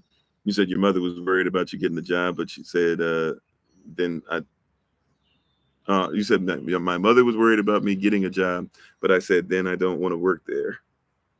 I'm sorry, I missed what you. My mother was worried about you getting a job, but you said then you don't want to work there. Oh, you're talking about getting a job in a specific location? I missed the. I was probably talking about it. Oh, because of your locks. Sorry. Thank you, babe, for cleaning that up for me. Yeah, that's one of the reasons I was afraid too, in all honesty too. But you know what was interesting? I couldn't until I started growing locks. It was actually difficult for years. I couldn't really get a job. I couldn't get like a 9 to 5. That's really interesting. I really couldn't. I could not find a 9 to 5 until I started growing my hair. Very like the last time I had one was like 2000. I had left it probably January or February. I don't even know if I left it. Well, yeah, I kind of left, kind of got fired. Well, I got injured, but basically like 2013, January, February, maybe a little later into that because I actually had 2 jobs, but the second one I couldn't hold on to either. And then from there, I basically, yeah, I really didn't have a 9 to 5 till like well, and even that, well, yeah, and even that wasn't really a 9 to 5. It was like more so like I'd agree to do certain shifts or certain like that. I really haven't done a 9 to 5 like that, But it was a while. It was years. It wasn't until my hair started growing where I even started getting some of that. You said you saw me tying my hair recently. Tying what, like putting something around it? If I put something around it, just means I'm just trying to keep it up my face. I don't know about tying the hair, but yeah. So it's yeah, it's definitely an interesting thing to go to. You said you tied. You said you started yours in the army. Oh, okay. Well, I know they changed the standard and stuff on hair and stuff like that. But yeah, I know back when I was in, locks would have been difficult. Definitely for a man. Period. You could even begun that, but for a woman, I guess you guys could get away with locks as long as you had it wrapped up and everything under your cover, right? You probably could do that. You said you could imagine when you're in the world, you were like Neo in the Matrix. And you know what? It's funny, like some of that stuff, because remember it was an Israelite woman, it was a black woman, if you will, if you want to go there, if you won't go to the Israelite portion, who actually wrote the Matrix, and she sued, she got her money. So I remember, like it was actually a black woman who wrote it. Will Smith was supposed to play Neo, which would have probably been really interesting, but he was supposed to play Neo, and he just couldn't comprehend what the Wachowski brothers or sisters, whatever they call themselves now, were doing. Oh, I don't know. Sister Deborah had to talk to you about it. Uh, But yeah, that's yeah, it'd be very interesting and stuff like that. And even like what's interesting, like the stuff that they show you in some of those movies too. Now we're just kind of talking. I know I'm finished. If y'all want to go somewhere, we just kind of have a conversation now. But even in little movies like that, like in The Matrix and others, you'll see stuff like didn't the two white dudes, were they white? I think they were white. The two white dudes in the second Matrix movie. I don't know if they show up again in the third one or not, but in the second Matrix movie, the ones that could phase through everything, like they had locks. Like they show a lot of interesting things in there when you catch them. But the second one was a deviation from the first movie, so they didn't really. But they put a lot of stuff in there. Were they albino? They were albino? Okay, I didn't know for sure because I was like, I remember them having locks, and I was trying to be like, yeah, maybe it was like the white people version, but I was like, no, actually, their locks seem kind of strong. They might have been up. If they were albino, I'll go look. They were albino. Okay, cool. I didn't see. So there you go. So I remember them having locks and them throwing them in there. Like, there's a lot of interesting things they throw in stuff. But yeah, the whole Matrix thing is very interesting, very cool. You know, so I didn't realize they were albino until you said it. But now that I'm thinking about it, I can't remember their faces. And I know they wore sunglasses the whole time. But I remember the locks. I was like, the locks are on point. I don't know if they did that on the wig or not, but in my mind, I was like, I remember the locks. You said you had to get your mane cut when entering the military, but strength is in the hair. Yeah, yeah, very true. You said your locks were long enough that you had to drop them over the seat to travel by car. You said, but you fell into the trap and cut them. Oh, yeah, I can't. Yeah, unless it's like a medical for some reason, if there's something medical going on, right? If something has to happen with me on that, like if my wife has to make a decision and I'm out of things and they got to do something to save my life, like okay, like she makes a decision, but she realizes the importance of the locks. Like the locks are important to me. Period. Solomon's hair has never been cut. At some point, it's going to be his choice, but he don't get to make a choice till it's his choice to make. So he ain't gonna make it basically being under our roof. So I'm not sure when that'll end. But but his hair has never been cut, never been touched like that, nothing. So if something happens naturally and something comes out or something catches on something and a lot come out, hey, that's such his life. But his ain't never been touched, and his antenna are everywhere. I think sometimes I used to get on him a little bit too much. I always but not slack, but I always laid off him a little bit just because and loosened the slack, if you will, with him because I always I recognize that he's like me. Like they used to say I had ADHD and stuff and all that stuff, but like I think on a lot of different things and like so my mind doesn't even feel like it works correctly. Sometimes I have to like after the live and stuff, yeah, I shut things down. I kind of have to do something to be like, okay, I'm gonna focus on one thing and kind of woosah and all that stuff. But like if you see me, even when because I'm actually introverted, but even when I'm introverted, I'm into like everything. I like to be speaking on different stuff, hearing different videos going on, having a book here, listening to somebody's conversation. Like I got it's like a need. Like I have to I have to have, and they used to say that's wrong, but like people don't recognize, like for example, Mozart. They would have said he had ADHD, but it's his ADHD that helped him to write the music. Like I as a musician, I function really well in music because I'm able to talk to people and look at people and look at things and see this and give direction and teach parts and look at the crowd to see what's going on and blah blah. Like I can do all that while playing, and having 10 fingers moving and both feet moving. And if I'm playing the organ sometimes, and like it they would call that ADHD, but it's not ADHD. That's something that's like, something that's part of who I am. So I think that's one of those things too. Like I learned, so it's so many different things. But I was thinking about going back, and like I said, we're just talking at this point. If y'all want to go ahead and roll out, we're gonna get ready to take our leave soon. But we just have a conversation. I was watching, or yeah, I've been noticing even more. I notice it all the time, but I've been noticing more and more that there's a lot of Afrocentric gems just kind of thrown out there, and people don't even recognize them. There was a comic, I think it was a Spider-Man comic or something. No, X-Men comic I was looking at, and they had these people wearing Onks, and it's like you missed that, or people forget that Storm is supposed to be the queen of Wakanda, so she's supposed to be African. You know, and even Wakanda is kind of a made up thing or whatever. It's not as righteous as what people try to make it out to be.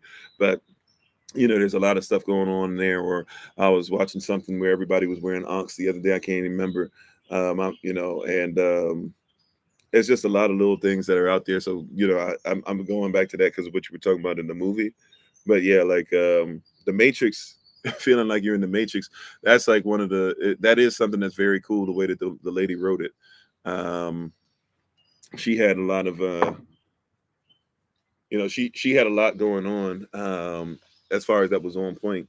And people don't recognize, you know, even like Neo being the one, you know, Neo, Neo, one, One. Um, you know, a lot of these different things that are going on. And you know, basically he's Christ. Now I'm not even sure if that was originally in her script or not, but she did use stuff like Morpheus. Morpheus is actually a god or something like that. Um, things as far as that nature. But it, you know, you have to. I'm sorry, you said Storm is thought of African because her father was. She was born in Brooklyn, New York. Oh, okay. Okay, cool. Well, I just know that I know that basically like they say they're well, okay, cool. I don't know. Either way, there's different versions of comics and all that. I don't know enough about it anymore to be able to, I guess, comment and keep up with it. I used to. It's been years since I've been that diligent with them. But yeah, so but yeah, it's just a lot of interesting stuff. And even like, you know, think about it, Neo was really supposed to be black. It's interesting though, that means Morpheus was supposed to be white. So the original thing was supposed to be Morpheus was supposed to be a white dude to be the white savior to the black dude who was in the system. And this white dude was going to show him that to come out, and then the black dude ultimately would be who he's supposed to be and be faithful to Morpheus. So it's like there's a lot of interesting things that you catch on to and you see. You know, we did a thing on movie series a long time ago. You know, that was on the old YouTube channel. Now all that stuff been taken down. But we did some stuff where we just talked about movies only. You said, how did they steal it from her? I'm sorry, what was I talking about at that time, Jeremiah? How did they steal it from her? You had to help me out. How you doing, India? But yeah, so it's a lot of different stuff that's in there. But yeah, anyways, I went all over the place at the end. So I'm gonna go ahead take my leave. Thank you guys for being on. As far as the shirts thing, hopefully we'll have that information up again. I had the shirts and stuff in front of you, but we're having issues with the website that we're doing the shirts through. So I'm gonna try and figure that out. Today is family day, so I'm not sure how that'll work out. Um, but we'll try to make that work for you all. Oh, you said how did they steal the writing from her, the lady in the Matrix? Basically, she had the script out. They looked at it, whatever, kind of like they do with a lot of scripts. So, you know, we don't really see much in that or any value. Maybe we'll get back to you, woo, woo, woo. And then they took it and made a movie out of it. And they basically made billions of dollars and stuff off of it or whatever. She didn't write the second and the third one. That's why the second and third one are a little off. They don't really go with what the first one was going did, right? So that first one is off some. But something's eating right above my head. All these things are falling down. I was trying to figure out what's going on. But but yeah. So the first one is the one she wrote, and they just basically took and made a movie. A lot of people do that, and she was able to prove much later on, and obviously much quieter than a lot of people know, because not a lot of people don't know about it. But she was able to prove later on that she wrote it. So she got paid. She got back pay. And she's straight. I think she still writes too. She's written other things too. Actually, I think like she had something else that she said was stolen from her too. I don't know if she won that one, but yeah, she actually won. So, but thank you all. Appreciate you. Remember, I'm gonna try and do this. Give me a second. So if you're on TikTok, this is the book we're using. If you're on Facebook, this is the book we've been using. Um, Glad you asked. Dr. Kenboa, Larry Moody. Glad you asked. Dr. Kenboa, Larry Moody. Glad you asked. Dr. Kenboa, Larry Moody. Um, Prayerfully, you guys are able to find a copy of it if you can. We're utilizing it to be able to have more organized discussion as far as frequently asked question series we're in. Um, and so I'm thankful and grateful. We'll probably do a couple of these things for even our early rise of Bible study session. I will be teaching it tomorrow. I'm trying to start reaching out to people very soon as far as what is our, what is it that's going to be our what is I'm looking for, or what who will be start teaching some of those as well, and we'll make sure that those are recorded as much as we can. So thank you all. Um, Once again, classes start tomorrow. If you haven't filled out the class forms, please do that for us so we can make sure that we involve you in everything. And if there's any questions that you need to go over, we can talk about them. If you have filled out the information, once again, we still have a few people that where we don't know who you are. You filled out, you said yes, you want to take classes, but you left no name, you left no phone number, you left no email address. If you could at least leave email address, at least we can get back in contact with you. We can send you the stuff. We can talk to you about things. We can answer any questions. We can talk about donations, all those things, right?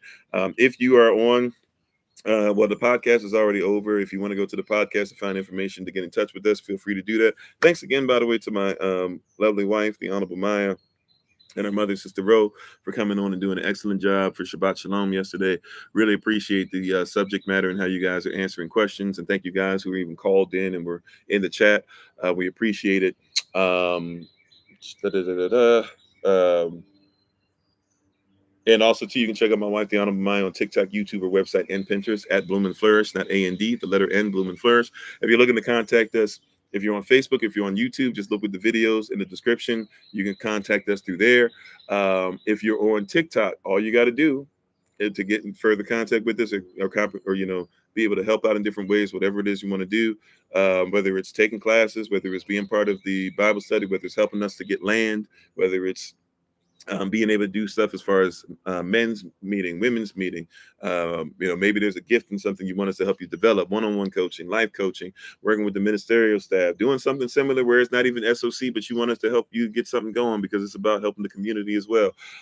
If it's not class oriented, it also can be stuff we do as far as Thursday Rising Prayer, early Rise of Bible study session. If you're interested, some of you even give gifts, talent, effort, energy, finances, even some of you even give stuff like donations. Some of you give offerings. Some of you give tithes. We appreciate it. Whatever it is that you want to do to help us out as a community and to help us do things worldwide, to help my wife even at Bloom and Flourish with tinctures and medicine things that she has for the community, or even to help her with changinglivesinitiative.org to make sure that people have clothing and different things that they need and food and all types of shoes and everything that we can do to provide. Just simply go, if you're on TikTok, just go to where it says not only bio, we have a little bit of information, go to where it says website, click on where it says website. As soon as you click on that, my wife has it set up as our link tree, and you can basically look at all the different stuff, especially if you're doing classes. That's an easy way to go there. Click on that link tree, click on classes 2022, or I'm sorry, second semester 2022. When you see that pop up, look at all the classes and the curriculum. And then if you're interested, just simply fill out the form. There's a form right up top. I believe the link is. You can click on that. As soon as we get that form, we have your information, and we can make sure we get everything started from there. So we appreciate you. We honor you. Thank you so much. Even thank you so much for just kind of chatting at the end and not even necessarily studying, just kind of saying hello to each other. Sometimes that's cool to do too. Thank you so much. Once again, happy born day to Minister Sonia. Prayerfully you enjoy your day. May your day be full of peace. And thank you so much for everything that you all do. And we appreciate you. Don't forget, you can also be part of the Patreon fam too. Our goal is to keep growing through that so that at some point, even if people are able to give donations or not, $5 a month, every single person helping $5 a month, you get content that nobody else is getting. Matter of fact, I'm probably more faithful to that than I am to TikTok. So if you want to go on there and just simply see some things on there, you get a little bit of stuff that we put pictures on there where you can see things a little differently. We make sure we do 2 to 3 minute videos, sometimes longer, where you can see stuff on there. You got Tuesday sessions on there that nobody else gets except you once a week. And then it flows into our live for Tuesday evening. So whatever it is, just go look for us. Thank you. Look up hashtag Find Kofi. That's one of the easiest ways to find us on all this. That's even the YouTube channel name. Hashtag Find Kofi. Hashtag FIND KOFI. So thank you so much. That Patreon, it'll help you to get exclusive content that you won't be able to get. And especially now, get in now, right? And get some of the stuff because eventually, as we need to do more, we might ask for, instead of $5 a month, it might go to $10 a month or something like that. You never know. But right now, at least to the end of the year, everything's going to be the same. And so we're looking at that being, we're thankful and grateful for that. So hopefully you guys are have a great day. Please don't just hear what we said today. Please study to make sure that you can not only be a hearer, you can be a doer as well. We want to execute and we want to make sure that we do what is righteous. Thank you so much. Yeah, class prices eventually will be increasing as well. So, now's the time to get in, and get some of this stuff. They won't increase to extreme amounts, but they will go up. $90 donation for 2 months worth of material is absolutely nothing as far as the class. So please, take advantage of it now. As we need to do more in the community, it might require more as far as what we're asking for. So we thank you, thankful and grateful for you guys now, and we appreciate you. Thank you so much. We honor the King, Queen, each and every one of you, and we look forward to being in front of you very soon. As always, this has been Pastor Kofi, Pastor Servant to Christ, where we are always changing lives one mind at a time, by being a voice of the voiceless and speaking the unspoken, until we have the great privilege, opportunity, and responsibility of being in front of you all again. Please remember, as always, yesterday, that you are loved, you are necessary, you're majestic, you're fearfully and wonderfully made, and you, which is all of us working together, will be the reason why people who are in this system no longer have to be of it. Shalom, family. Thank you so much. We'll talk to you soon. And by the way, even though we're still working on the website piece, here's some of the designs for some of the things that we have. Hopefully this will pop up all right where you guys can see it. So we'll try to see if we can get this some of this stuff out to you guys. So you have a great day. Thanks for being on. Appreciate you. If you're on TikTok, you can see the shirt design. And we'll talk to you guys later. All right, that's one of them. We just had another one the other day. And hopefully we'll have some